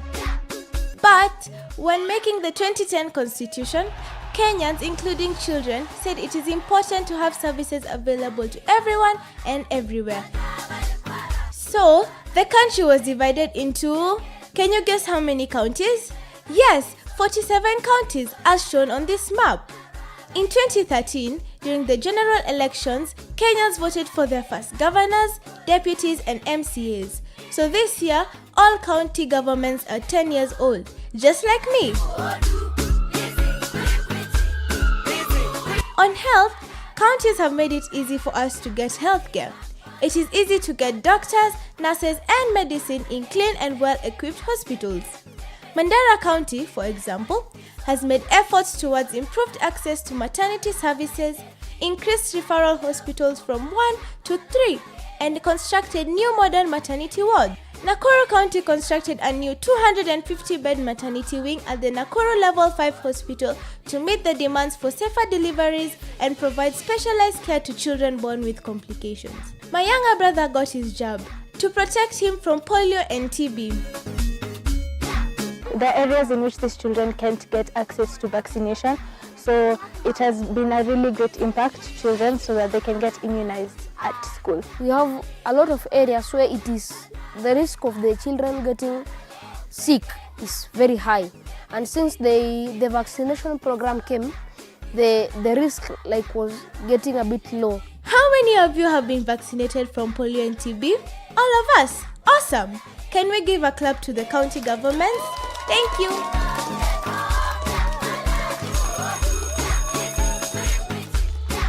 On education, talking of my younger brother, the county government has made sure he has a beautiful school with really good teachers and lots of toys and books. Remote tables, chairs, charts. It has helped in building ECD classes, employing the teachers of ECDE in a girls' school. It has helped in giving the girls sanitary towels. 77% of children who are supposed to be in schools are enrolled in early learning centers. Also, the county works with the Ministry of Education to make sure those of us who don't have money are able to go to schools by providing scholarships. I'm a beneficiary of county. I'm being sponsored by county since I finished my class 8 KCP. Something awesome that counties have also done is to make sure all children go to school, even those who are differently abled. They have done this by improving the construction and renovation of schools, parks, and recreational centers with features such as ramps, handrails, and accessible toilets to ensure children with disabilities can navigate these spaces independently. Since devolution began, Kenyans have enjoyed essential services which have been brought near them. The digital space is our new reality. To ensure that we are prepared for this new world, county governments provide training programs to students including children in pre-primary, teachers and community members with the aim of enhancing their digital skills. The county government has improved service delivery by introduction of new learning materials which involve technology like the tablets we use in the resource room. We cannot learn if we are hungry. Our governors are very caring and so they have ensured that we have food in schools. For example, the Garissa County government gives children a meal every day. The county government of Nairobi has started a program called Dishi Poa for all children enrolled in public primary schools and public ECDE centers. Huku Garissa County government imesaidia watoto kulipia fees, pia imesaidia kuwapea chakula na inasaidia hao watoto wenye hawana wazazi mayatima. In agriculture, where does food come from? From the farms. To ensure we have food, county government are teaching us to farm by making sure that agriculture is part of our ECDE programs. We learn about farming techniques, crop cultivation, and sustainable agricultural practices. Agriculture is beneficial to the county as it brings about food stability. With the food stability, it can cause children to get proper nutrition as they will be provided with the proper diet. We cannot have food in our farms if we don't have rain. And rain comes from, yes, trees. County governments have been holding tree planting events in schools and other public areas and involving children who take care of these trees within their schools. The counties have created a good environment for our parents to work. Sometimes we accompany our parents to their workplaces, including markets. To ensure our safety and well-being, county governments have established child-friendly facilities within markets. These facilities include designated play areas, child-friendly restrooms, and safe spaces for children to engage in age-appropriate activities while their parents or guardians work. In the next 10 years, I believe that Kenya will be much better than it is right now.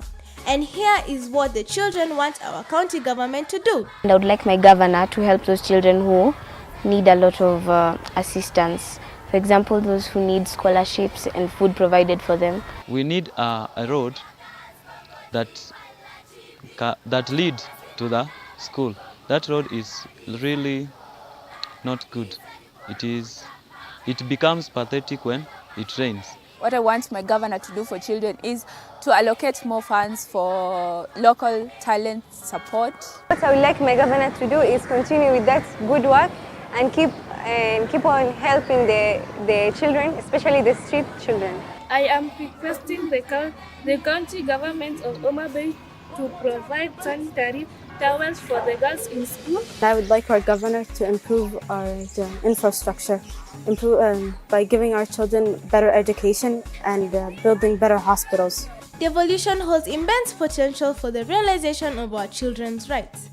By granting children greater access to education, healthcare, and essential services, Devolution has the capacity to create a brighter future for the younger generation. Children should be involved in decisions made in their counties to help them realize their full potential. It's really important to think about issues that matter to children when making laws in the country. We want to plan our own future. There is nothing for us without us. Remember, devolution is all of us, because as much as we are from 47 counties, we are one country, one nation. Long live devolution, long live Kenya!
With the subsidized fertilizer that we got, we are expecting pamba harvest. And in our region, Your Excellency, when you told us to andamane kidogo tu, kwa hiyo maneno mengine, tukaandamana tukaenda kwa shamba. This time, tuko na mahindi ya kutosha, we will all share. So kila mtu ako na sufuria, kuja Uasin Gishu, kuna mahindi ya kutosha, lakini utalipa kidogo. Asante sana, karibuni, Mungu awabariki. A round of applause for our wonderful host. Next on stage, Ose Akili, the CEO of County Pension Fund. This is one of our great partners as county governments and one of our sponsors in this conference. Our sponsor, you have 5 minutes as agreed.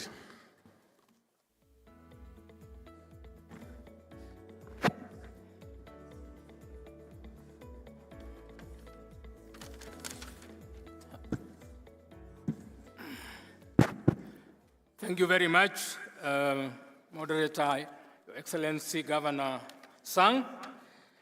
I want to write on the protocols already established, but I want to recognize our leader, the Right Honorable Raila Odinga, the former Prime Minister, and a team of officials from our opposition leadership, and the leadership of the Kenya Kwanza government, the ministers, the cabinet secretaries, the principal secretaries, the governors present, and honorable members. Ladies and gentlemen, we have been a very dedicated partner of Devolution right from 2013. We have stood closely to Council of Governors. We have supported their programs. We have actually done what was needed to ensure success of this devolution. So today is a day for us as County Pension Fund Arrangement and family to celebrate together with the fraternity of devolution the entire journey and success. I want to thank the various chairmen and chairpersons who have served as chairpersons and leadership of Council of Governors for really recognizing us and accepting us to work together. I want to say that at the dawn of devolution, we recognize one aspect is taking care of the welfare of our employees.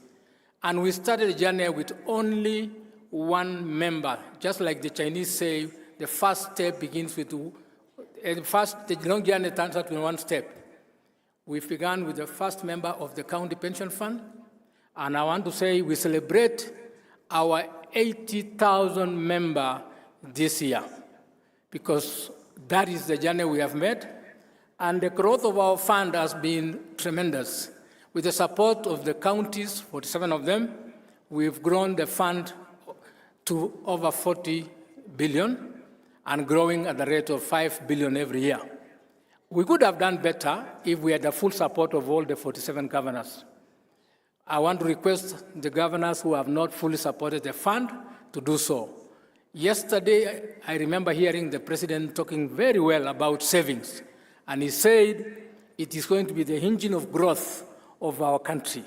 I know that because I have served and I serve in international social security fora, and I know, for example, that the retirement or the pension schemes of the world have made the biggest impact in development and the partners of development in any country. Most of the big infrastructure projects all over the world are funded by pension capital, which is coming from pension funds.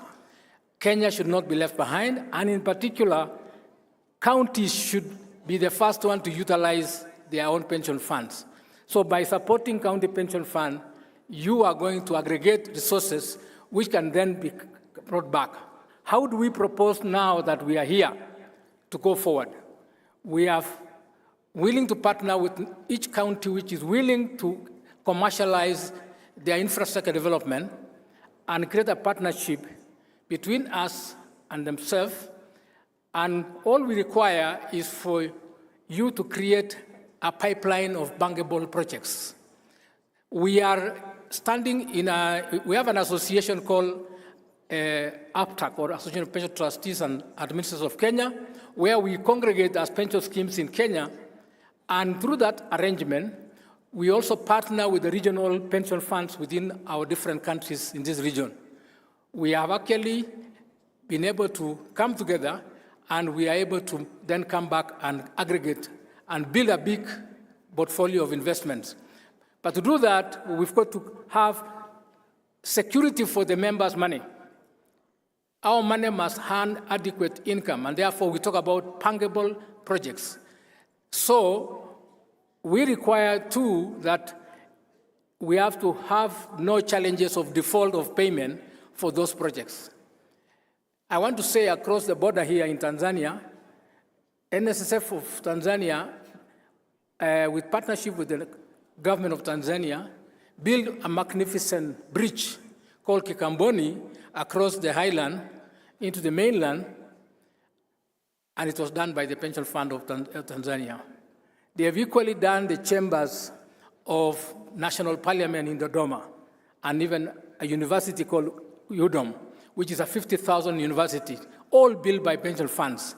So when I speak about this, it looks like maybe it's not achievable for now, because the money we have is not big. But I want you to see the multiplier effect of us being the lead investor to bring in the world pension funds to actually pair on your developmental needs.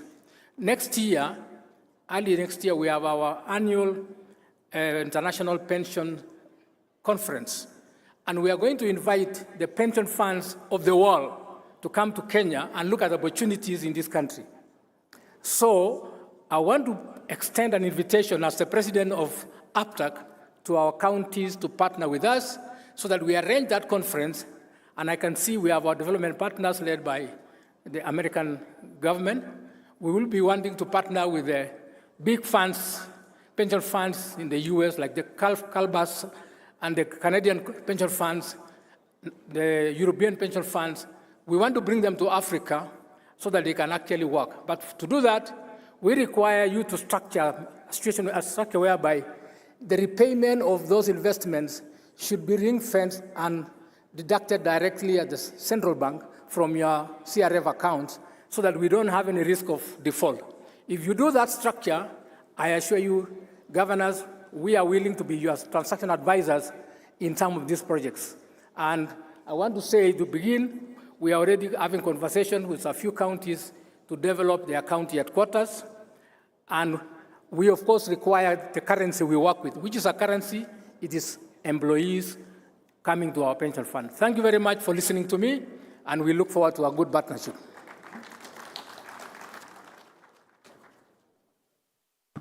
Thank you very much, Osei Akili. We appreciate the kind of partnership we continue to have with your organization. Next on the stage is our PS in charge of devolution, State Department of Devolution in the Office of the Deputy President, Madam Teresia Baika, to make her remarks. Karibu, Madam PS.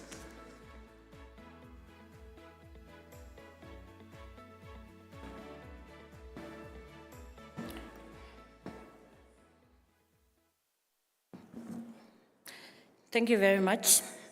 The guest speaker of the day, Right Honorable former Prime Minister Raila Amolo Odinga, Your Excellencies Governors, Honorable Senators and Members of Parliament, development partners, members of the civil society, the private sector partners, and the media fraternity, distinguished delegates, ladies and gentlemen. It is my great honor and privilege as the Principal Secretary in charge of Devolution Affairs to welcome you to this auspicious occasion, the inaugural biennial Devolution Conference themed 10 Years of Devolution, the Present and the Future. What a time to look back, to celebrate achievements and milestones, and look forward to inspiration to scale even greater heights. The sub-theme is about the devolved system of governance, driving economic transformation from the local level, with the county governments as the drivers and centers of economic development.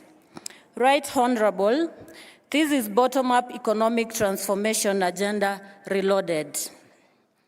Past devolution conferences have provided a platform for consultative dialogues on the opportunities, prospects, and challenges for deepening devolution towards equitable and proximate service delivery. This year, the discourse, as articulated by the sub-themes and breakaway sessions, is around the 5 core pillars of the bottom-up economic transformation agenda. Ladies and gentlemen, through devolution, the public has witnessed how downward political accountability can be more responsive to people's needs as opposed to the centralized, top-down administrative structures. I wish to reiterate that the government is committed to strengthening devolution, specifically the State Department for Devolution, in strengthening the enabling policy and legal environment. The State Department will continue to support county governments through capacity strengthening and intergovernmental relations.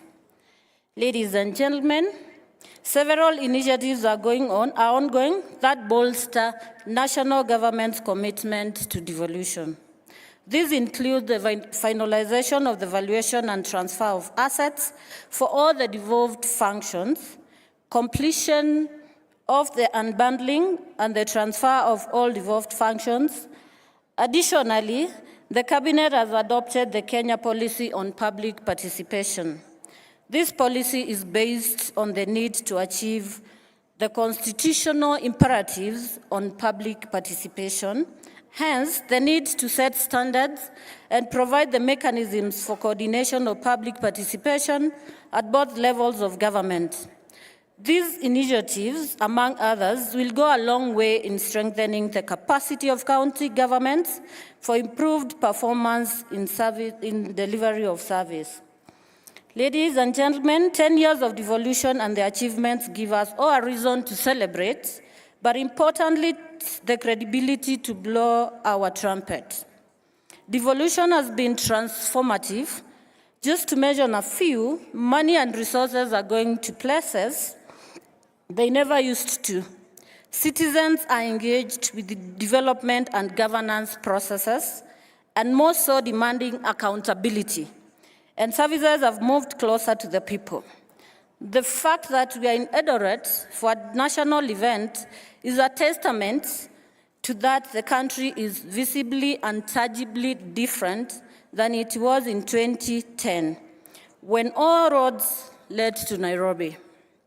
As I conclude, ladies and gentlemen, it would be remiss of me not to recognize the exemplary work by the Council of Governors and the leadership of our chair, Madam Anne Waiguru, and the Secretariat led by the CEO, Mary Mwiti, to deliver this year's conference with precision and excellence. Your team spirit is laudable. I singularly appreciate His Excellency, the President of the Republic of Kenya, for gracing the occasion yesterday and reiterating the Kenya Kwanza government commitment to devolution. Our governors for being part of the process and committing to ensuring that devolution works. And finally, the Right Honorable Raila Odinga for acceptance to grace this auspicious occasion. Strengthened devolution, stronger Kenya. God bless you all. Thank you very much, PS Teresia Mbaika.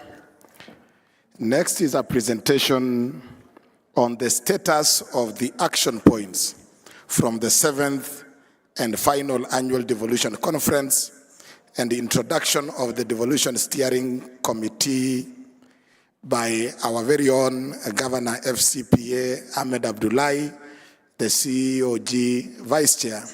Karibu sana, Your Excellency.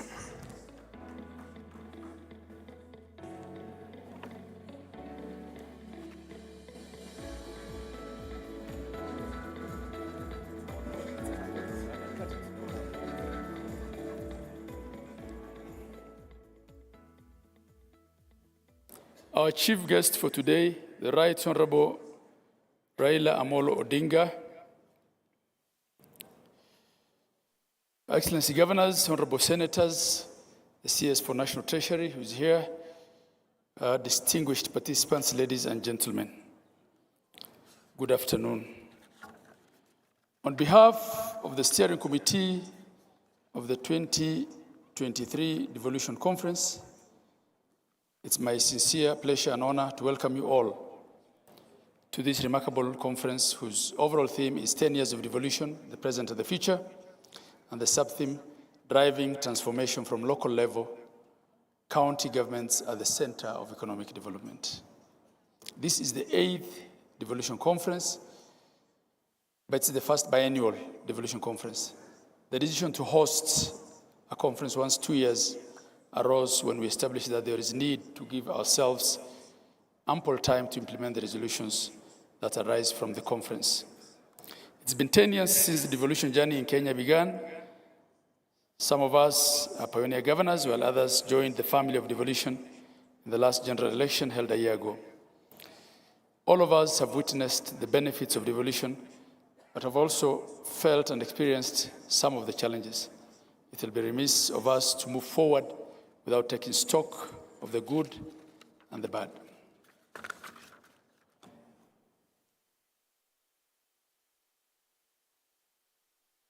The Right Honorable former Prime Minister, distinguished guests, in 2021, we convened in Makueni County for the 7th and the final annual devolution conference, where the deliberations held culminated in a joint communique containing 33 areas of commitment. I'm happy to report that there's been significant progress in the implementation of all the resolutions made during the conference. I wish to give a highlight of the key areas in the status implementation, just capturing the very salient recommendations that were captured in the communique, because it will be impractical to go through all the 33 of them. On addressing the impact of climate change, which was the main theme of that conference, in January this year, the President commissioned the government's initiative of planting 15 billion trees by 2032. County governments have so far, ahead of the planned schedule, planted 7.4 million trees in the last 4 months as a run-up to this conference.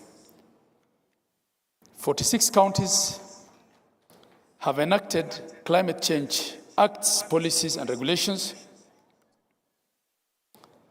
and have further established county climate change funds. All the 47 counties have established and designated offices for climate change units. On environment and specifically tree growing, the Council, with the support of the UNDP, has developed a model policy and bill on tree growing to enable counties create a conducive policy and legal framework for forestry. On agriculture, both levels of governments have taken measures to reduce the cost of agricultural inputs and promote efficient land use tenure and strengthen food security. In addition, dryland agriculture and livestock development has not been left behind. In order to increase investment in the arid and semi-arid areas cells, both levels of governments have co-created the Horn of Africa de-risking, inclusion and value enhancement drive initiative for pastoralist economies. This is a $360 million project funded by the World Bank and partners aimed at enhancing pastoralist access to financial services. On trade and manufacturing, while adopting green technologies, both levels of government are working together to build Kenya's manufacturing agenda with the aim of eliminating unemployment and placing the country as a regional manufacturing hub. On innovation, many counties have developed innovation hubs and accelerator programs for youth and providing subsidies and incentives to youth-driven green innovations and businesses to facilitate the designing and building of innovations around climate change. On the blue economy, the State Department of the Blue Economy and Fisheries, in collaboration with many of the counties, have developed National Blue Economy Strategy and is scheduled to be launched this year. On urban development and infrastructure, counties and municipalities are developing resilient infrastructure projects aimed at addressing some of the climate change effects. This has been achieved through the construction of disaster risk management centers, fire stations, construction of stormwater drainages to help address flooding. I wish to leave it at that for now. Further details on the progress of the implementation of these resolutions can be found on our Marifa Center online platform, www.marifa.cog.go.ke. The Council of Governors takes this early opportunity to thank all stakeholders who have contributed towards the successful implementation of the recommendation of the 2021 communique. In the same breath, allow me to sincerely thank the County Government of Singishu and all partners who have supported this conference financially and with technical expertise. I wish us all fruitful deliberations across the main plenums and breakaway sessions and an exceptional learning experience. Your Excellency, the Right Honorable Raila Odinga, your invitation here today to be a chief guest is in recognition also of the fact that you have really been at the center of fighting for a new constitution in Kenya, which constitution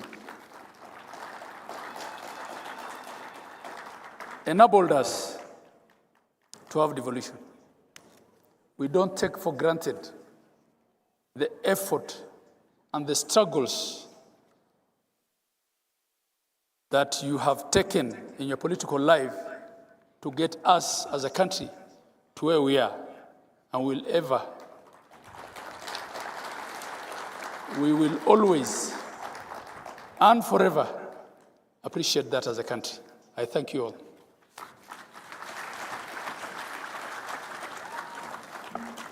Another round of applause for our Vice Chair.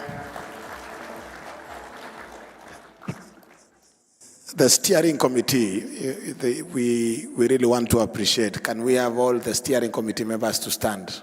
Just be upstanding for us to appreciate. The steering committee members that were led by the Vice Chair. The steering committee members.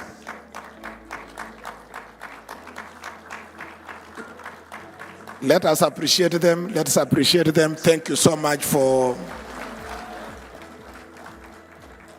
a wonderful conference that you have organized. And we also want to thank Wasingishu County Government for the same. Asanteni sana. You can have your seats. Your Excellency, former Prime Minister, as part of the activities running towards this devolution conference, we had a children's devolution conference. This was done, or this happened in Kiambu County in the month of, was it July? In the month of July. And therefore, out of the deliberations of the children's conference, we have the presentation of the resolutions of the children's conference. And I want to invite Grace Nabiswa to come and make the presentations on behalf. Let's appreciate Grace as she comes.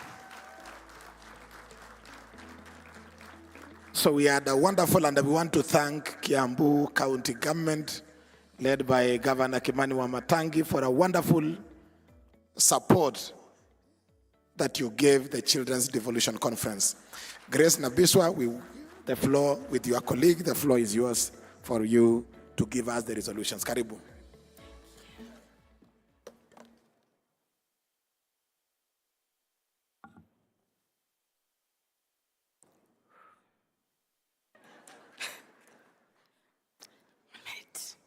Yes, the Right Honorable former Prime Minister, Honorable Raila Amolo Odinga, Excellency Governors, distinguished ladies and gentlemen, good afternoon. My name is Grace Nabiswa Nafula from Moi Girls High School, Eldoret. I am the school captain there. I am also the Deputy Governor for the Children Devolution Conference 2023. And besides me is my governor and the children's governor for the Devolution Conference 2023 from Kedoa Special School for the Deaf. Yes. So we are here to present the children's communique for the Devolution Conference 2023. We, the children drawn from 47 counties, gathered for the Children's Devolution Conference 2023 from the 3rd to the 7th July at M-Pesa Foundation Academy in Kiambu. More united than ever in our determination to have our voices heard in the leadership and governance of the country and set the course for a better future for all children in Kenya.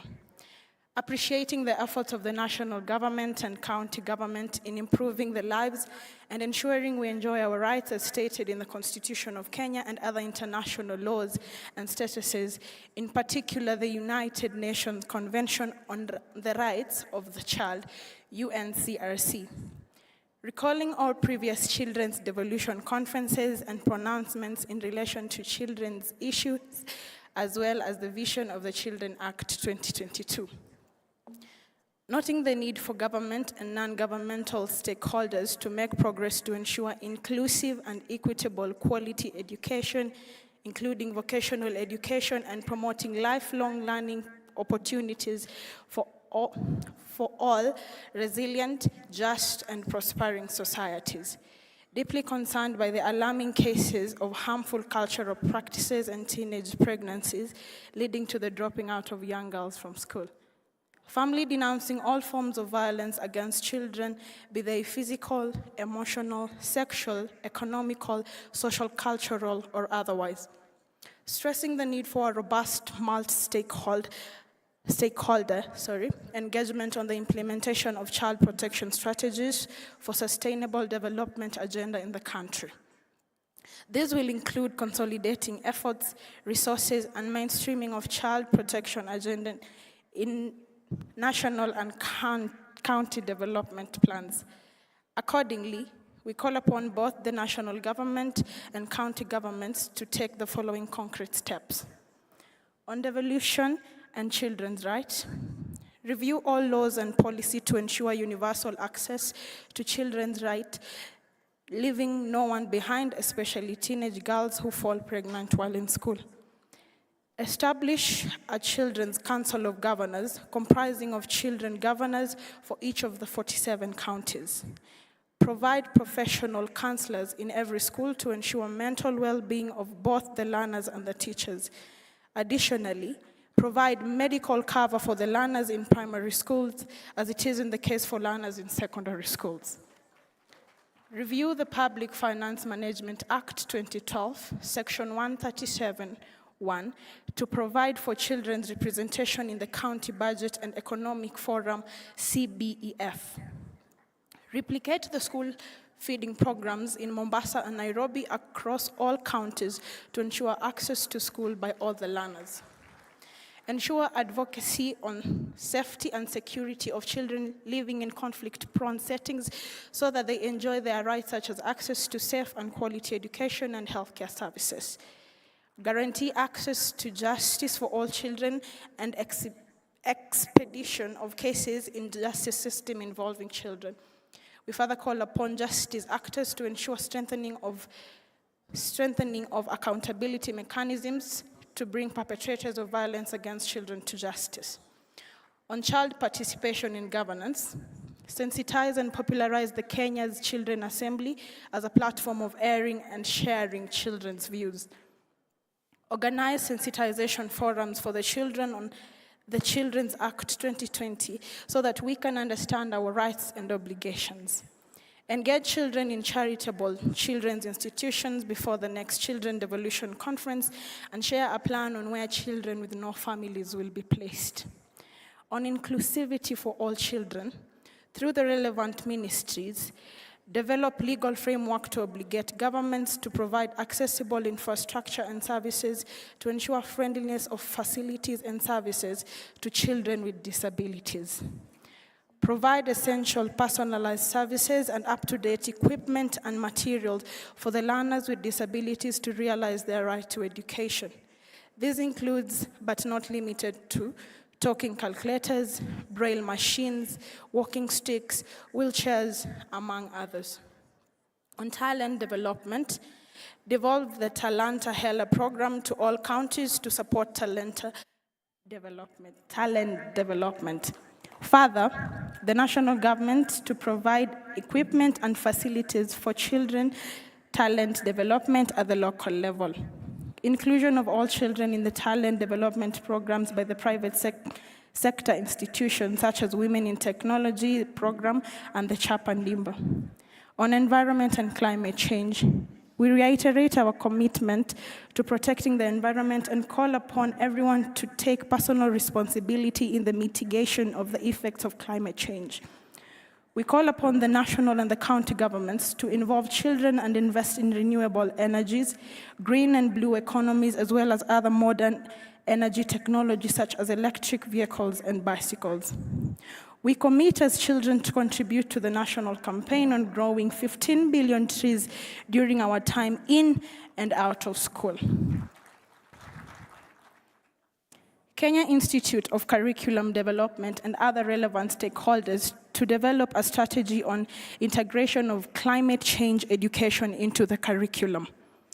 We remain committed and recognize the need for conveying a unified message from children of Kenya to our leaders, because there is nothing for us without us. We reiterate that representatives of children should be regularly invited to participate and share their experiences in all gatherings concerning children and their needs. We further urge the relevant ministry to develop guidelines for the regular participation of children in such forums. Finally, we appreciate the Council of Governors and other organizers for the Children Devolution Conference 2023. We strongly call upon all relevant stakeholders to come together and develop an implementation plan on the above recommendations and present a report of the same during the next Children's Devolution Conference, endorsed by the Children of Kenya on the 6th of July 2023. Signed on behalf of the children by Abel Kwoba Odwori, Governor, Children Devolution Conference 2023, Grace Nabiswa, Deputy Governor, Children Devolution Conference 2023. Received on behalf of the national government by Dr. Belio Kipsang, CBS Principal Secretary, State Department of Basic Education, Ministry of Education, and His Excellency Mutahi Kahiga, EGH, Governor, Nyeri County Education Committee, Councils of Governors. I now hand over the communique to the Chair of the Council of Governors, Her Excellency Anne Waiguru.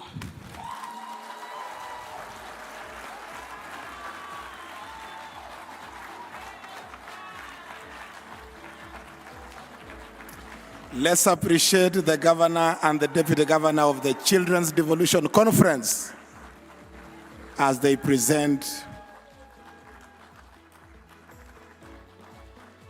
a round of applause again.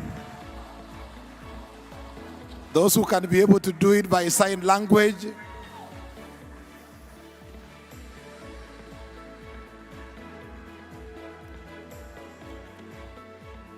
Thank you very much. Another round of applause.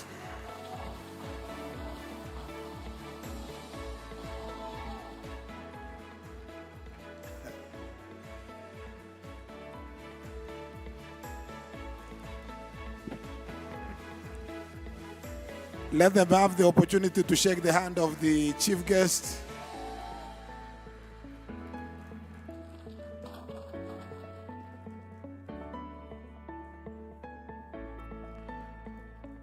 That was indeed amazing. And we, Safaricom, we want to really, in a very special way, appreciate the sponsorship. You sponsored the entire Children's Devolution Conference. We are very grateful. Asanteni sana. The remaining speeches are going to be very, very brief because we are running out of time and we want our chief guest to have adequate time to address us. Next on stage, remarks by the Senate Minority Leader, Senator Justice Retired Stewart Madzayo, to come and make his remarks. Karibu sana, Senator Madzayo.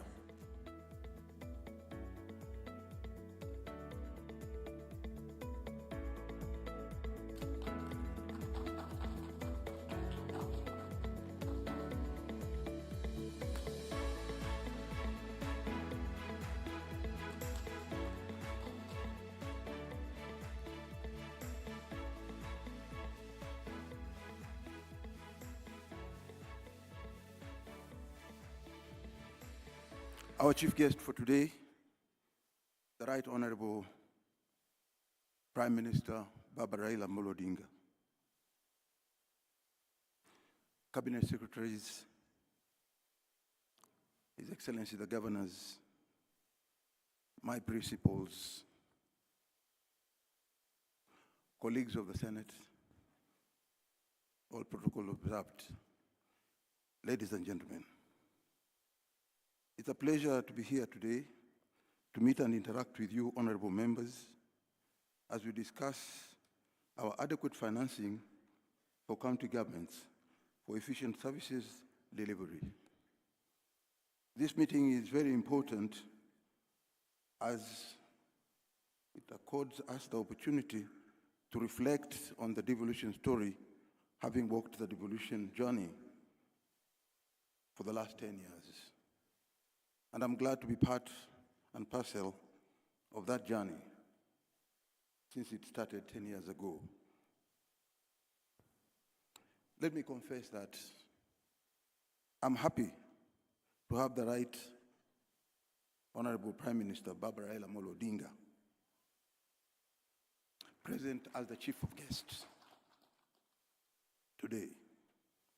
We know he's the main force behind devolution. Indeed, he is the father of devolution.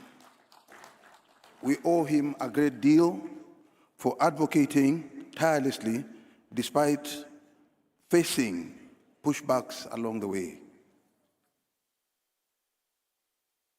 The last 10 years of devolution have had their fair share of successes and challenges. I'm, however, concerned by the low rate of absorption of these funds to develop for development purposes. We are all called as leaders to do a better job for our people. And this must, at all times, be our guiding philosophy.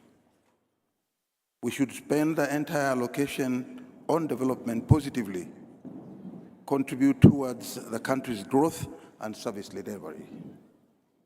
Although devolution has brought some success in bringing government closer to Kenyan citizens and advancing development, evidence shows that corruption is a major challenge affecting most county governments.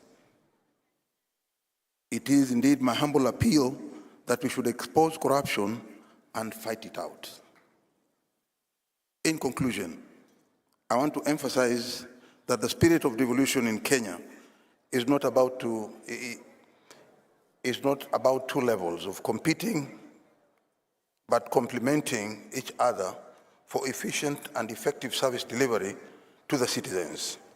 I urge my colleagues at the Senate not to abrogate their oversight duty in holding the county governments accountable. I thank you.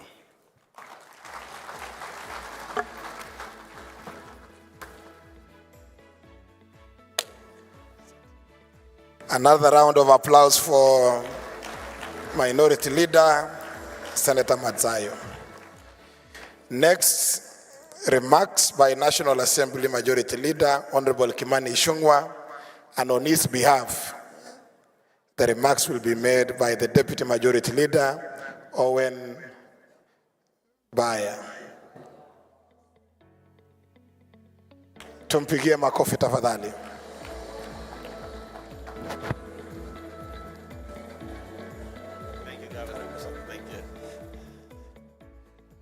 The Right Honorable Raila Odinga, distinguished guests, excellent governors, county officials, fellow citizens, ladies and gentlemen, good afternoon.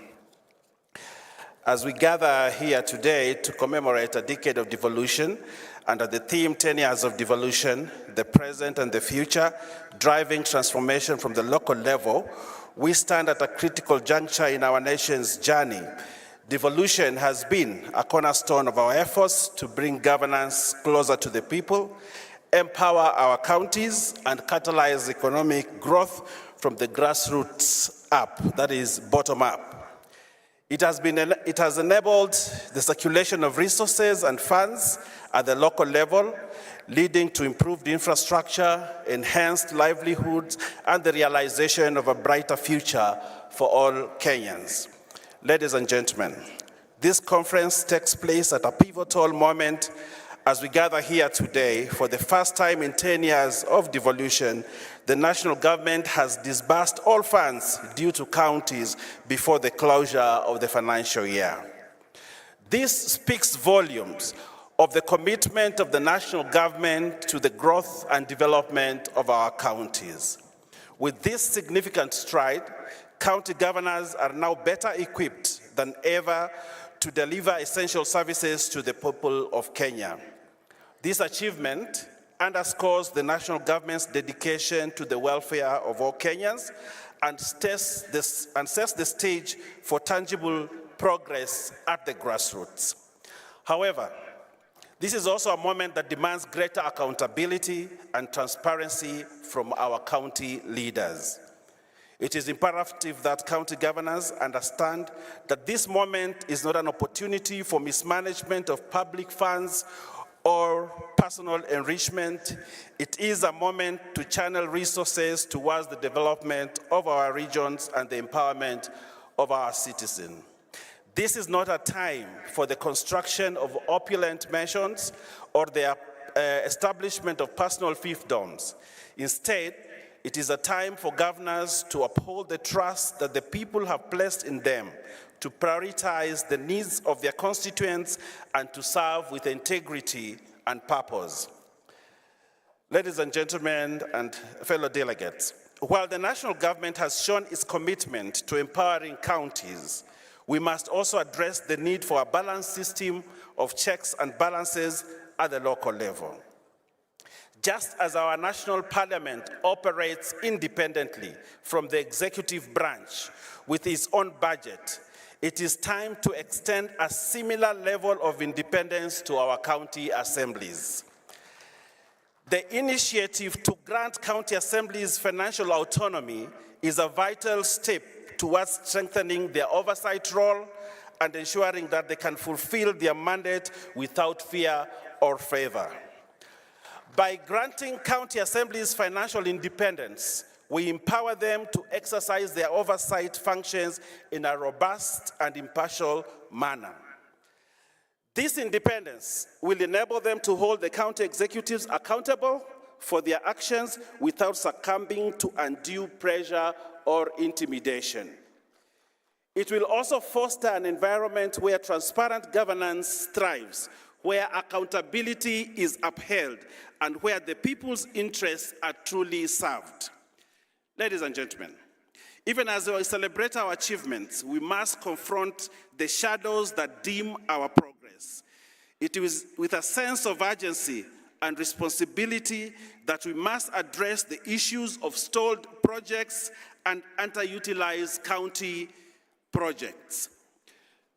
Billions of shillings have been poured into initiatives that should have propelled our counties towards prosperity, only to find that these projects are abandoned, incomplete, or worse yet, vandalized because we have a change of a governor.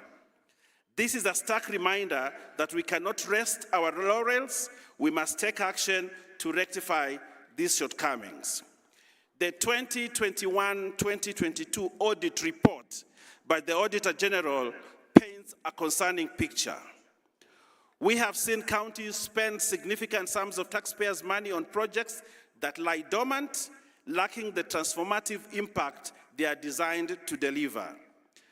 These resources could have been directed towards initiatives that truly uplift the lives of our people and drive holistic development. This situation, ladies and gentlemen, is untenable and calls for a collective effort to reverse the tide of waste and management. Further, the scourge of divisive and personalized politics casts a dark cloud over our development endeavors. The rise of white elephant projects, coupled with the unfortunate practice of abandoning projects due to changing political leadership, serves as a painful reminder of how personal agendas can outweigh the needs of our citizens. We must acknowledge that these actions undermine the very essence of a devolution, the essence that places our counties at the heart of economic growth and empowerment. Let us be clear, it is not about who initiated these projects, but about the impact they can have on the lives of our people. We owe it to ourselves and to future generations to rise above partisan politics and prioritize the common good. It is not bad politics. It is a disservice to our citizens to abandon ongoing projects and embark on new ones that might serve as mere tokens of political ambition. The sight of incomplete projects scattered across our nation serves as a stark reminder of our failure to deliver on our promises. We must find a way to harness the collective energy and expertise of leaders from all corners of the nation. I therefore implore all county leaders to embrace continuity and strive to complete projects that were initiated before their tenure. This is not only an act of fiscal responsibility, but also a demonstration of commitment to our people's welfare. By ensuring that projects we start are seen through to completion, we uphold the true spirit of devolution and ensure that the hard-earned money of our taxpayer is put to its intended use. As we stand at this crossroads, ladies and gentlemen, let us recommit ourselves to the principles of unity, progress, and empowerment. Let us transcend the barriers of political divides and be remembered as leaders who put the needs of our people first. Lastly, let us honor the spirit of devolution by completing projects that have the potential to transform lives, and in doing so, safeguard the vision and integrity of this noble endeavor. Thank you, and may we all work together to realize the full potential of devolution for the betterment of every Kenyan. Thank you very much. God bless you. Another round of applause for the Deputy Majority Leader. On behalf of the Speaker, Amason Jaffa Kingi, Speaker of the Senate, we have Senator Veronica Maina, member of the Speaker's panel, to make the remarks on behalf of the Speaker of the Senate. Karibu sana, Senator Veronica Maina.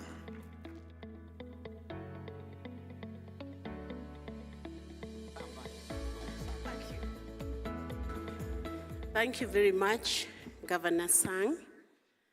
Our chief guest for today, Right Honorable Raila Amolo Odinga, former Prime Minister, Your Excellency Governor Anne Waiguru, Chairperson, Council of Governors, Your Excellency Governor Jonathan B., Host Governor Uasin Gishu County, all senators and members of Parliament present, our Honorable Speaker of National Assembly, all governors present, cabinet secretaries and PSs present, honorable speakers of county assemblies, honorable members of the county assemblies, members of the diplomatic corps, representatives of development partners and agencies, distinguished guests, ladies and gentlemen, good afternoon. Prior to the promulgation of the 2010 Constitution, the state of affairs was characterized by glaring economic imbalance driven by skewed distribution of resources and opportunities. This resulted in the exclusion and marginalization of some parts of the country and undermined our desire to remain one great united nation. The Constitution of Kenya 2010 was therefore the culmination of a long quest for reforms to negotiate the social contract by the Kenyan people. The concept of devolution was among the most prominent features that enticed the majority of Kenyans to back it in the national referendum held that same year. Distinguished guests, ladies and gentlemen, there is no doubt, therefore, that the purpose and the ultimate goals of devolution were to spur and accelerate Kenya's socio-economic transformation from the grassroots to ultimately make it competitive at the global stage. In the present political dispensation, this dovetails with the Kenya Kwanza manifesto of the bottom-up economic transformation agenda, Better 2022 to 2027, whose core vision is to uplift the lives of ordinary Kenyans. I am confident that this noble intention will yield great results as county governments play a significant role in their niche as framed by the 5 pillars of our economic transformation agenda, namely agriculture, micro, small and medium enterprises, housing and settlement, healthcare, digital highway, and creative economy. Dear delegates, ladies and gentlemen, as a country, we take pride in the fact that although we face daunting challenges in our 10-year devolution journey, we have countless success stories that should serve to inspire and motivate us to redouble our efforts.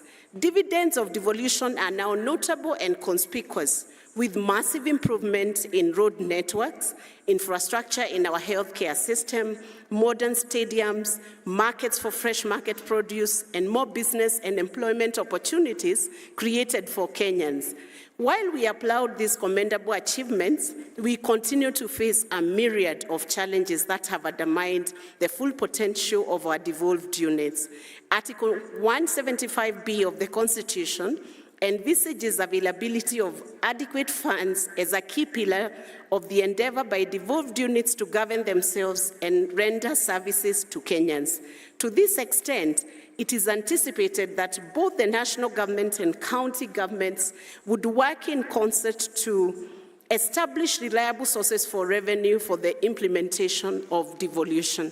However, ladies and gentlemen, as we are all aware, counties have largely, if not completely, relied on exchequer disbursements for their survival.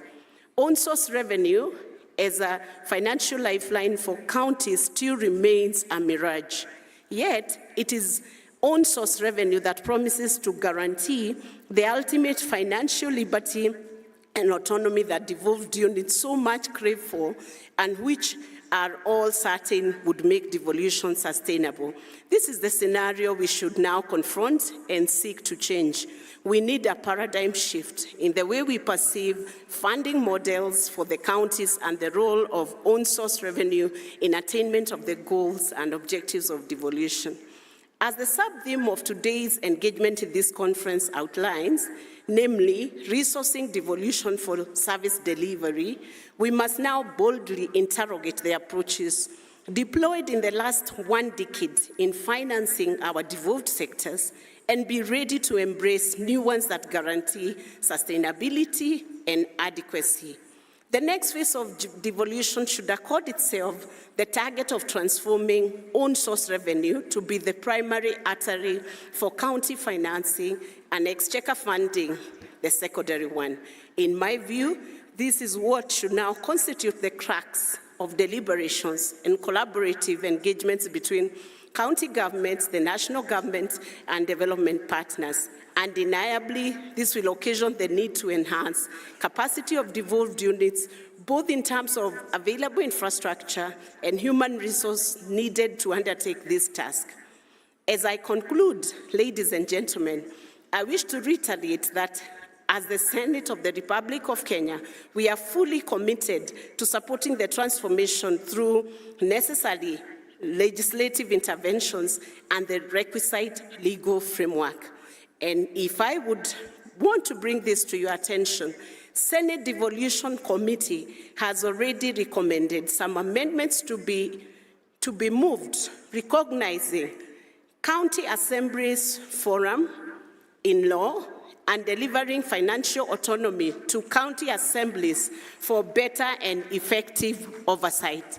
Amendments are underway amendments to the Intergovernmental Relations Act and the PMFA Act are underway. And we are glad to hear that through the speech delivered by Majority Leader, that National Assembly will support this initiative. Ladies and gentlemen, we look forward to robust and progressive recommendations from this conference that will help frame and inform our engagements in the devolution space while allowing us to break new ground in the implementation of devolved governance. I thank you all for listening. Thank you. Another round of applause to Senator Veronica Maina for that wonderful speech. It's now my honor to invite the COG Chair, Governor Anne Waiguru, to come and make her remarks, recognize the invited guest, and invite our chief guest. Karibu sana, Madam Chair.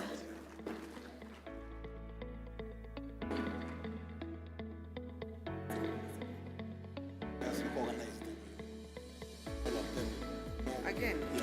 Why? Or you can leave it, that's fine.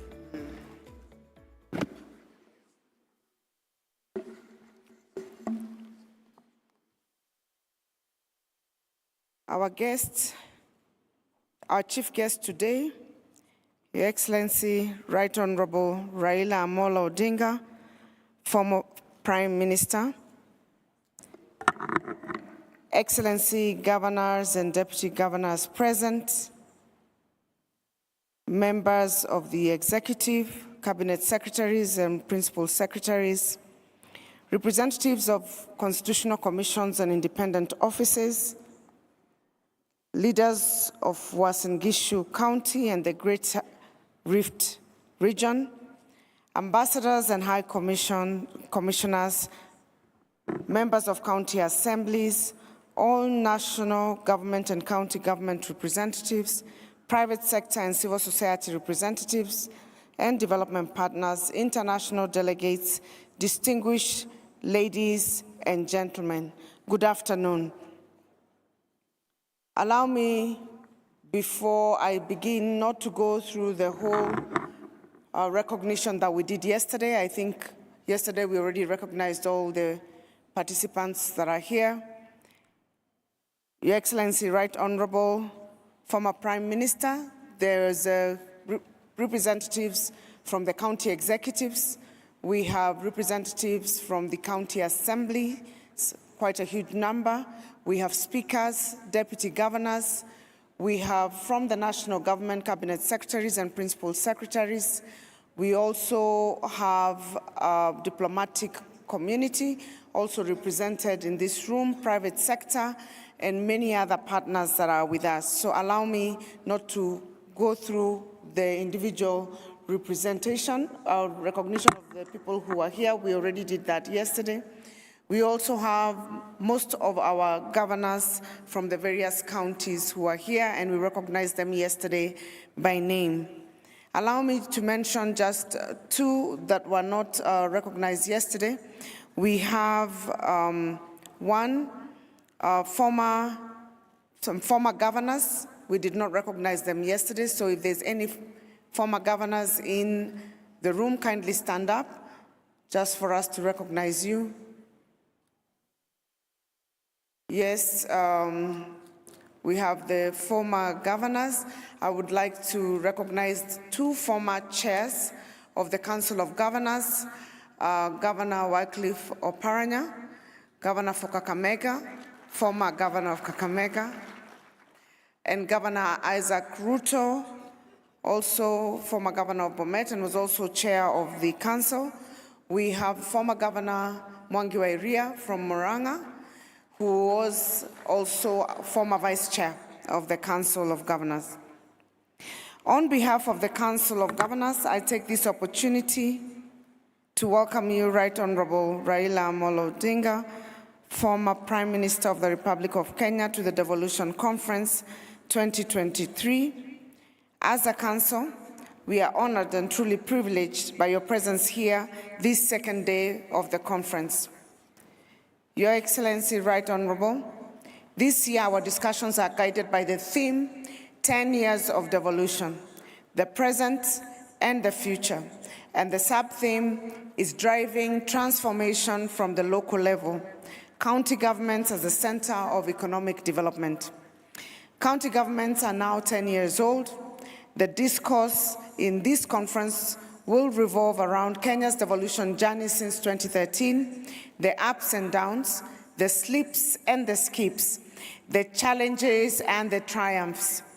These 3 days in Eldoret are days of reflection. At the close of the conference tomorrow, the co-chairs of the Devolution Conference will read out a communiqué that will contain practical and measurable resolutions meant to guide the policy, legislative, and administrative environment for the devolved system of governance to operate for the next decade. On behalf of all county governments, we are honored to host the President.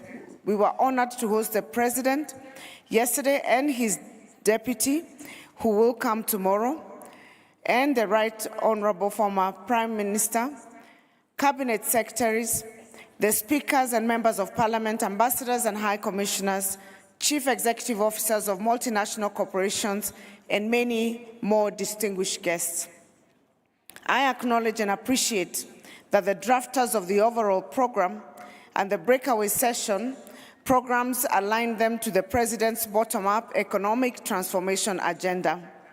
The overall plenum sessions focus on performance management for quality and sustainable service delivery, digitalization of services, financing of county governments, good governance practices, and affirmative action. The breakaway sessions sub-themes are carefully crafted around the following sectors: agriculture with a lens on food security, health with a specific focus on primary health care and integration of technology in health services, 3, housing, 4, trade, 5, sustainable natural resource management, 6, blue economy, and 7, youth empowerment. Distinguished guests, in my remarks yesterday, I stated that in this third cycle of devolution, and moving forward, we are placing special focus on delivering accessible, available, and quality services to all Kenyans. I'm elated that the first plenum of this entire conference, conducted yesterday morning, paid attention to how county governments can aptly perform management as a tool, can apply performance management as a tool for strengthening effective service delivery. Every step we are making at the county level is geared towards ensuring each Kenyan from all corners of the country experiences socio-economic transformation. I am aware that the reflections of yesterday's breakaway sessions generated meaningful resolutions on strengthening primary health care, provision of housing, positioning counties as trade and investment destinations, and building the blue economy sector for the benefit of local communities. Distinguished guests, one of my highlights from yesterday was the launch of the Devolution book by His Excellency the President. There is a saying, it is not taboo to go back and fetch what you forgot. The teaching here is that it is important to understand our history and learn from it so that we can build a better future. The Devolution book is a publication that seeks to enlighten readers on the history of decentralization in Kenya and the country's transition from a centralized to a devolved system. It aims to help us learn from the past. I request, Right Honorable former Prime Minister, that you secure a copy for your read before you leave. We will be very happy to give it to you as a gift from the Council. I am very happy that the sessions held this morning focused on 2 issues that are dear to us: leveraging on digitalization to spur economic development and financing of county governments. Over the last 10 years, many a time, The issue of resourcing of county functions has made headlines. At this juncture, when our investments are rooted towards building strong and sustainable service delivery systems, county governments will continue to push for adequate financing, and we are becoming innovative in the way we mobilize resources for the county functions. I will mention that for the first time in 10 years, county governments got their full allocation for the year 2022-2023 from the national government before the end of the financial year. We also got, to our surprise, the disbursement for July right on time, and therefore, as we speak, counties have been given resources according to budget requirements on time, and we pray that this will be the trend going forward. I am very happy that the sessions held this morning focused on two issues: leveraging digitalization to spur economic development. And many speakers have mentioned the issue of increasing on-source revenue, and most counties are already implementing this. In the first day, we signed an MOU with Safaricom, on which over 20 counties are already shown an interest to improve their revenue collection. The next 1.5 days is looking exciting. We all anticipate a good discussion in the sector sessions this afternoon. These sessions will focus on food security, pathways to a green economy, youth empowerment, and technology in the health services. Right honorable ladies and gentlemen, as I conclude, let me congratulate all the recipients of Devolution Warrior Awards at yesternight's gala dinner. I am aware that 2 of my former colleagues received recognition for their commitment and outstanding service to Devolution, and I take this opportunity to thank them for their wonderful contributions to making Devolution work. They were Professor Kivuta Kibwana and former governor of Makueni and former chairperson, Governor Isaac Ruto, former governor of Bomet, were awarded as Devolution champions yesternight. To all the recipients of the awards, continue to be Devolution champions. We appreciate you. And as we continue to implement Devolution, both levels of government need to continue consulting, collaborating, coordinating, and cooperating in the performance of our respective functions as assigned by the Constitution. As the good book says, the harvest is plentiful, but the laborers are few. A lot needs to be done to lift the lives of millions of Kenyans from poverty, significantly reduce unemployment, and keep the country on a path to socio-economic development. Those of us in leadership positions have been entrusted by the people of Kenya with a singular task of delivering the promises embodied in Article 174 of the Constitution of Kenya.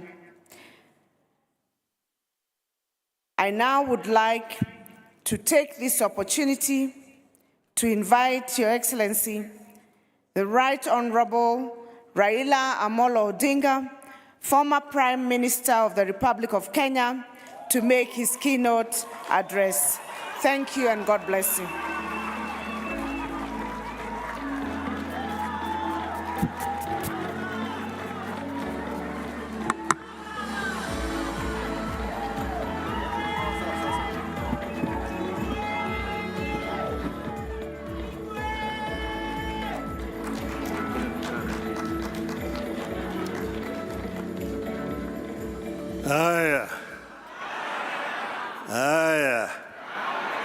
Thank you very much. You may be seated. The Chair of the Council of Governors, Governor Anne Waiguru,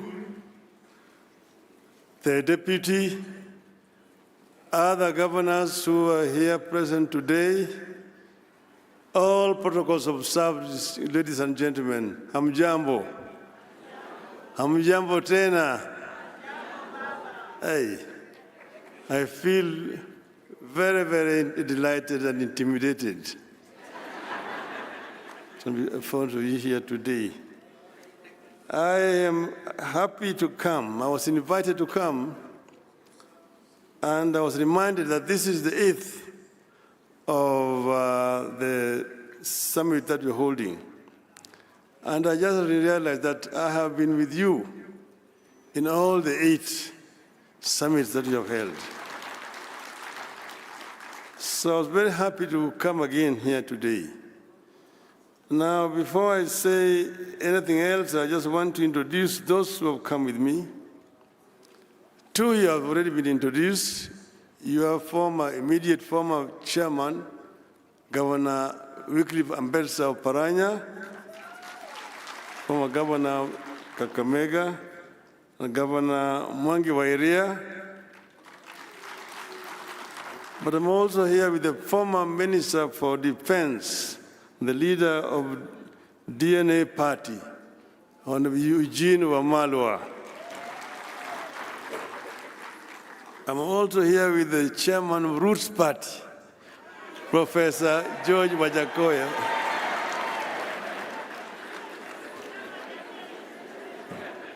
Those are Wanaazimio who have accompanied me to come here. We are all very delighted. And seeing what is in the media today and also seeing what was said yesterday, I wondered what I should term my talk to you today. I looked at all the messages were given yesterday, and I said, maybe, it's like Swahili say, that nyani haoni kundule. That means that baboon does not see its back or its buttocks. So when the baboons are up on the tree, the one which is lower down looks at the one which is higher up and saying, ngef, ngef. And laughs at the other one, saying that his buttocks are red. And he does not know that his buttocks are also red. This is what I saw yesterday. And maybe when I talk, you would realize what I mean. It is a pleasure to be here with you today to celebrate a decade of devolution. I want to take this early opportunity to commend the Council of Governors. You have been able to find a way around our sometimes toxic and divisive politics. You have been able to create a leadership that looks past party and political differences and moves you forward as a team.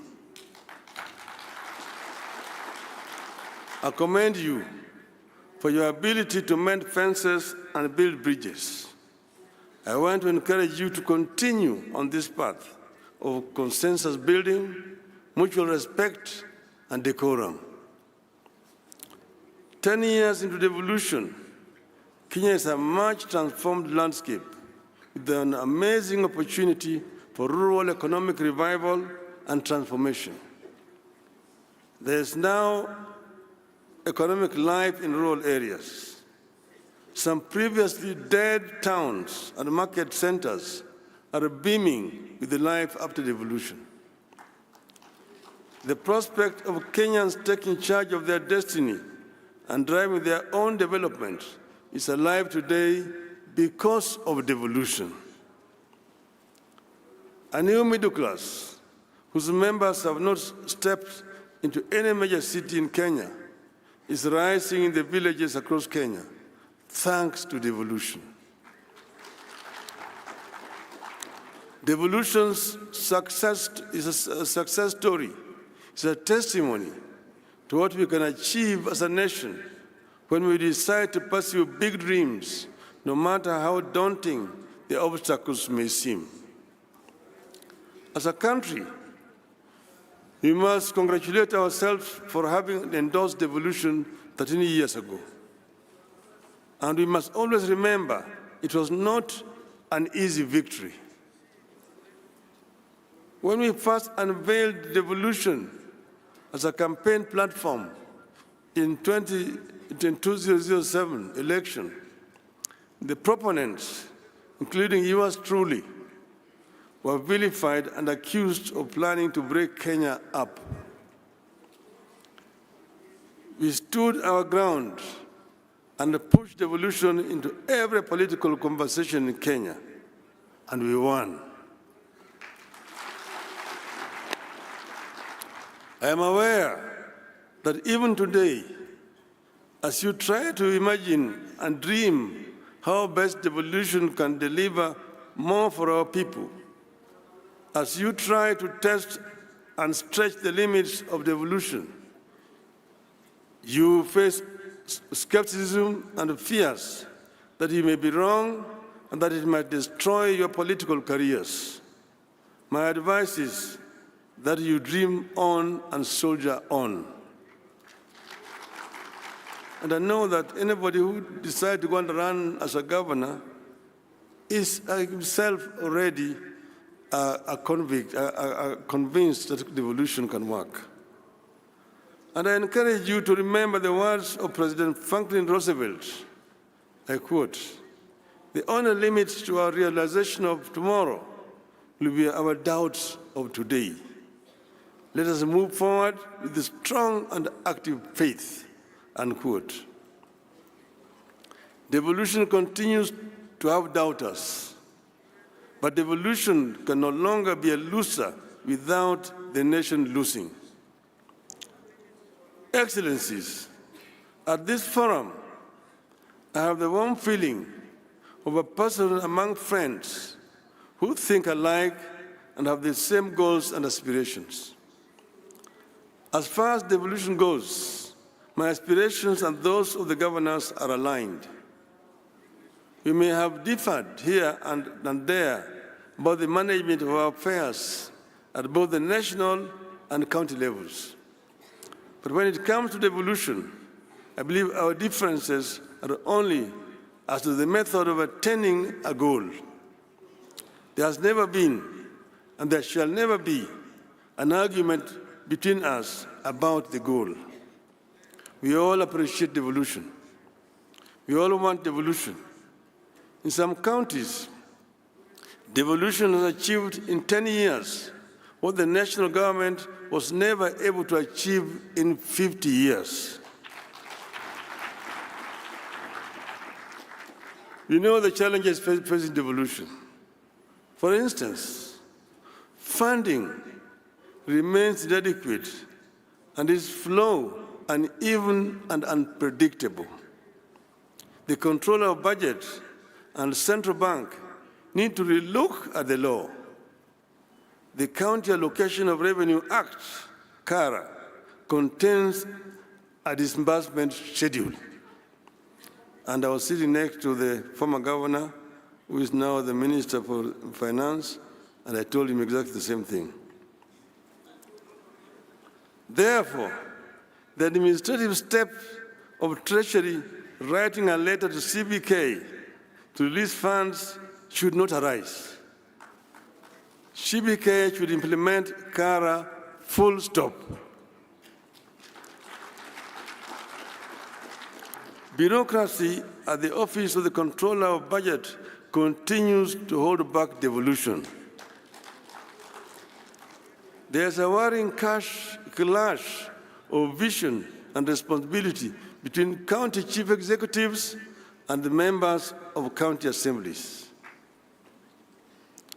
As the first port of call across the villages, MCAs have real concerns like remuneration and facilitation that ought to be addressed.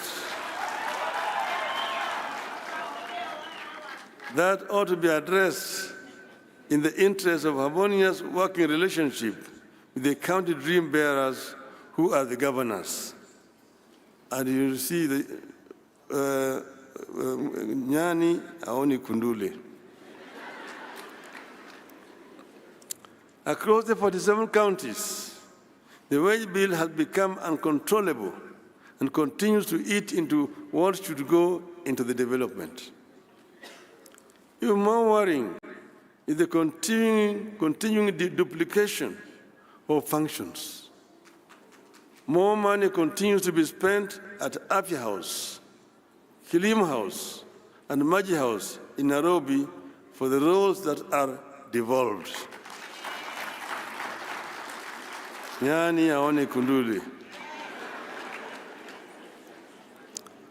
In the Finance Act 2023, the budget for health has grown by 32 billion shillings at the national level.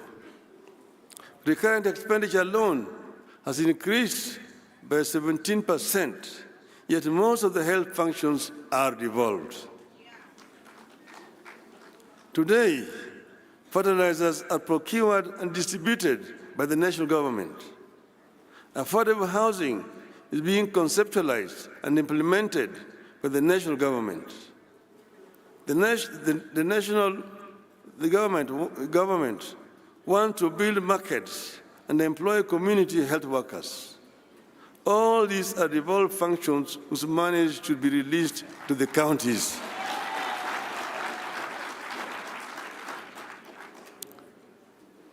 "10 years into devolution, this tug of war between the counties and the national government needs to come to an end. In this tug of war, the Commission of Revenue Allocation continues to be ignored, making revenue sharing between national and county governments and among counties uneven and more political than professional. Nyani aone kuduli. As we castigate the national government, let us worry over devolved corruption. Oversight seems concentrated at the national level, while the graft stalks devolution at every turn. The interplay between oversight institutions like the county assemblies, Auditor General, the Senate, and the investigative and prosecutorial arms is weak, and the institutions not working together. But I want to say that it's not only that the corruption has been devolved, corruption has also remained very big at the national level. So the national level has no business talking to you about devolved corruption. When assemblies and the Senate inquire into a matter, the best they can do is recommend investigation. When investigators complete their work, the best they can do is to recommend prosecution. And there is, of course, no guarantee that the courts will punish the wrongdoers. Let us address these man-made challenges once and for all, so that we can unleash the full transformative capacities of our counties.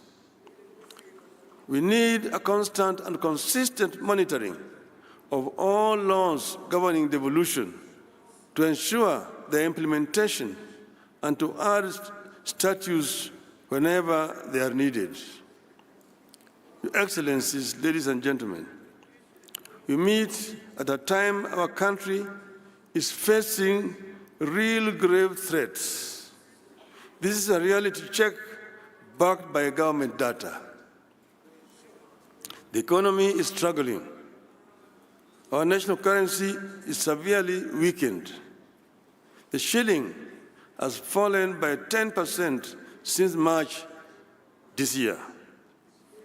Our people have been hit hard by punitive taxes and consequent rise in the cost of living. We have runaway unemployment. Our healthcare system is broken. We face challenges with food security at a time climate change is turning everything upside down. From farming to healthcare to provision of water and infrastructure, nothing is the same or predictable anymore. Unfortunately for governors, you are stationed where the desperation, the need, and the expectations are highest. That is, at the grassroots, where people want instant solutions. I believe that as a country, we are lucky to be going through these challenges in the era of devolution. I believe that if county governments were not here to absorb some of the shock and act as cushion, the economic and governance challenges Kenya is going through today would have overwhelmed and overrun the national government. To continue providing buffers for our country and respond to the cries of the people, counties need a tremendous amount of financial resources in a timely and predictable manner. The national government, therefore, needs to understand and appreciate counties as necessary partners in the journey for a successful Kenya. The problems and responsibilities the people and the counties face today demand that we reevaluate and strengthen our commitment to preserve the place of the county government and bestow it with the power, the authority, the responsibilities, and the revenues necessary to discharge those roles and meet expectations. In times like these, county government may be tempted to do what the national government is doing, which is to increase charges for services they provide to generate more revenue. And I was listening to the talk about its own revenue. I see it differently. I believe this is the time for county government to act compassionately and responsibly.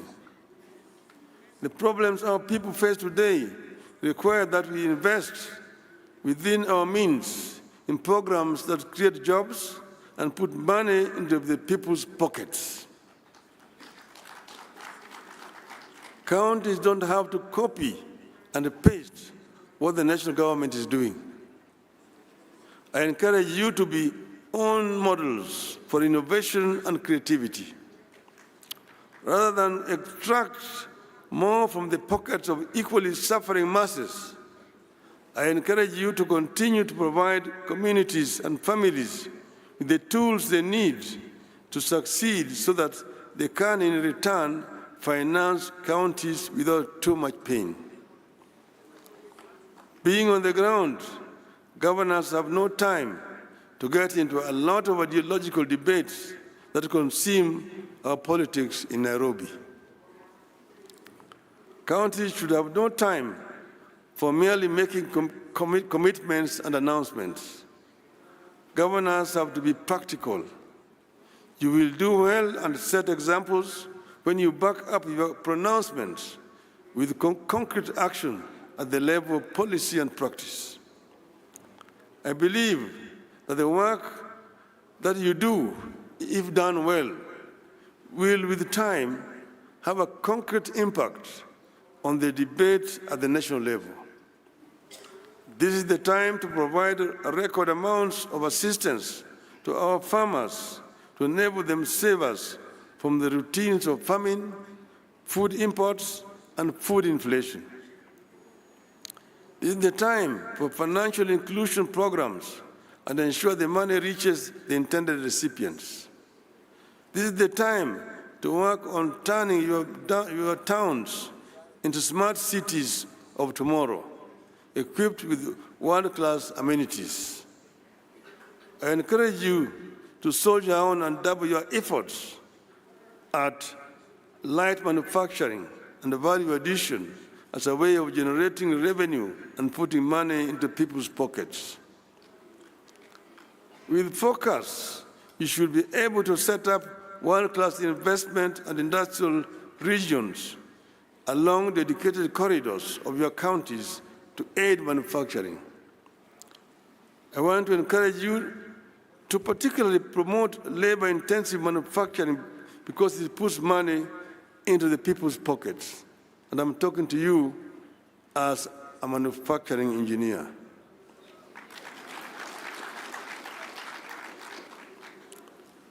Put focus on building infrastructure, including roads, electricity, and water and farm irrigation. This will yield returns. we have to ensure that our policies are predictable and tax regimes stable. Ease of doing business in your counties must therefore be a prime concern. Investors need the assurance that the rules of engagement are the easiest that can be. Remove bureaucracy. With such clarity, you will be able to create employment opportunities, encourage enterprise, and to create a bigger job market for our youth, widening your base for revenue. I believe it is time, again within your means, to allocate some of the money from own revenue to a cash transfer program to help protect the poor at the grassroots. I want to encourage you to continue with cooperation between counties. At the same time, however, we need a competitive element among counties to prevent the temptation to just maintain the status quo. Let us compete even as you cooperate. Finally, ladies and gentlemen, I want to disclose to you a reality slowly taking shape in our country, but which many of us, including the governors, may not notice. While national politicians may be getting all the attention, the action of translating policies into improvement of livelihoods is actually being determined by governors, county assemblies, and county governments. I see immense possibility for our county-driven growth and leadership in our country. I see potential for a county-driven quantum leap in our country. This hidden reality is not limited to one section of our region. The potential is unlimited. Be open to ideas, investments, and innovations. You may just be the team that put the country on the path to a reversible takeoff. I want to conclude by referring to what Governor Jonathan B. said, the host governor, that they are expecting bumper harvest in this region because they did mandamanos in the farms instead of doing the mandamanos on the streets or carrying sufurias. I want to tell him that this katiba that we have is a product of mandamano.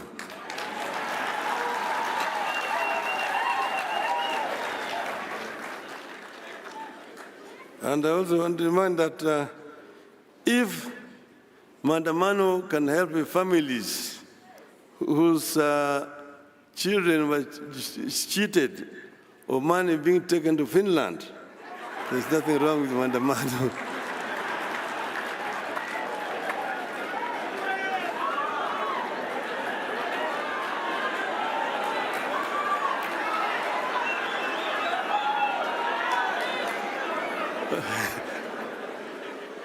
What is wrong is police brutality. And finally, I want to tell a rogue ambassador, leave Kenyans alone. If mandamano can lead to a dialogue between Ichung'wah and Kalonzo, everything is good with mandamano. Tell the rogue ambassador, Kenya is not the United States. Kenya is not a colony of the United States. Keep your mouth shut when you hear. Otherwise, you will call for your recall back to your country. I thank you, ladies and gentlemen.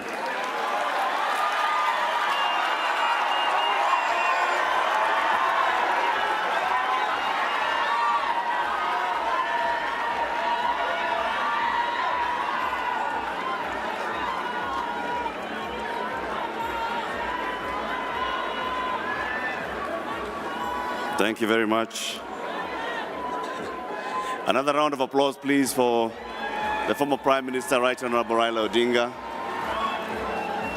Asante sana. Our guests would like now to welcome the chair of the council plus other governors for a photo session. But we're also going to have a gift courtesy of the Council of Governors Steering Committee that organized the Devolution Conference. So this photo is the Right Honorable Prime Minister and the 47 governors, those who were present.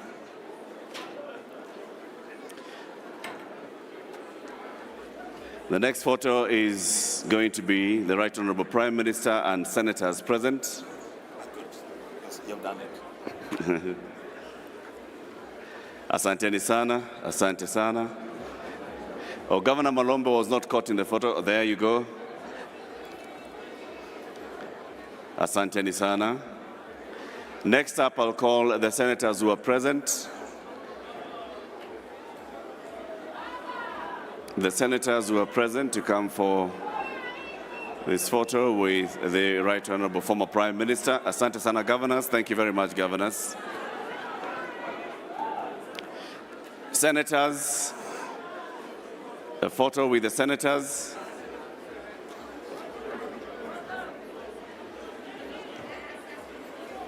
A photo with the senators.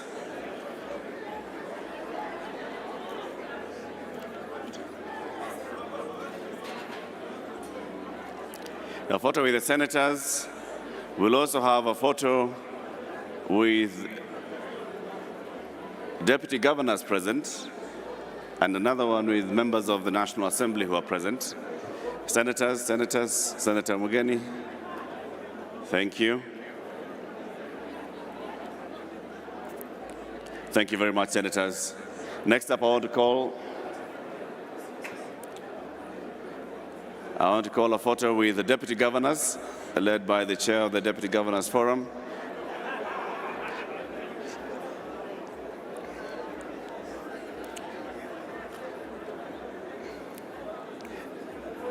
Former Prime Minister Asante Sana, I want to take a photo with the deputy governors present. All the deputy governors present. Photo with the deputy governors present.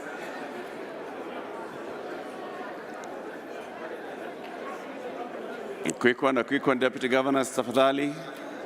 We want to have another one with members of the National Assembly who are here.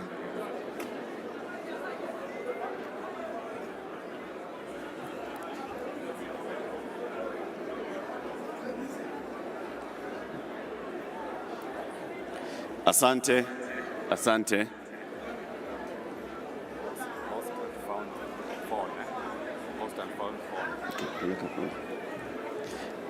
Asante sana. The Council of Governors has a gift for you, Right Honorable former Prime Minister. The Devolution Conference Steering Committee and the Council of Governors. Tafadhalini, we have a guest. Excuse me. Former Prime Minister, please come to the stage. Please come to the stage. Mwalimu Bage, please help me. Former Prime Minister, please come to the stage. We have a photo and a gift for you.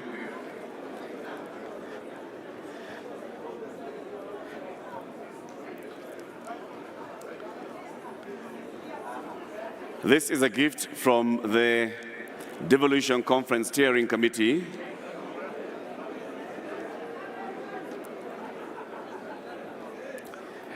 We have a book on devolution.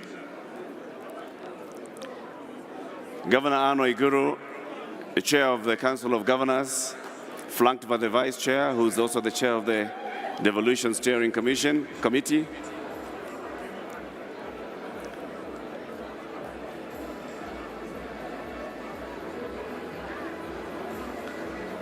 And that other present as well.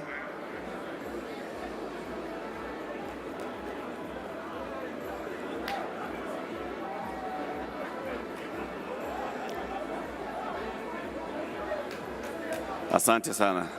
Asante sana. Our chief guest, we thank you very much for joining us. We'll be proceeding to lunch. to my right. Ladies and gentlemen, our afternoon session begins in an hour's time after lunch. Lunch is served just like yesterday, delegates to the left and guests who have invitation cards to the right. And then we will be convening for our afternoon session, where we have several breakaway sessions. We have several breakaway sessions, 4 breakaway sessions. One breakaway session will be on agriculture, which will be in room number 3. Room number 1 will be hosting Empowering Youth for Inclusive Economic Growth. Number 2 will be on natural resources. And this main plenary hall will be hosting a breakaway session on health service delivery. Health service delivery will be here. Number 1 will be on youth. Number 2 will be on natural resources. And number 3 will be on agriculture sector. Those are the 3 breakaway sessions. Please go to your session of interest in an hour's time after lunch. Enjoy your lunch, ladies and gentlemen.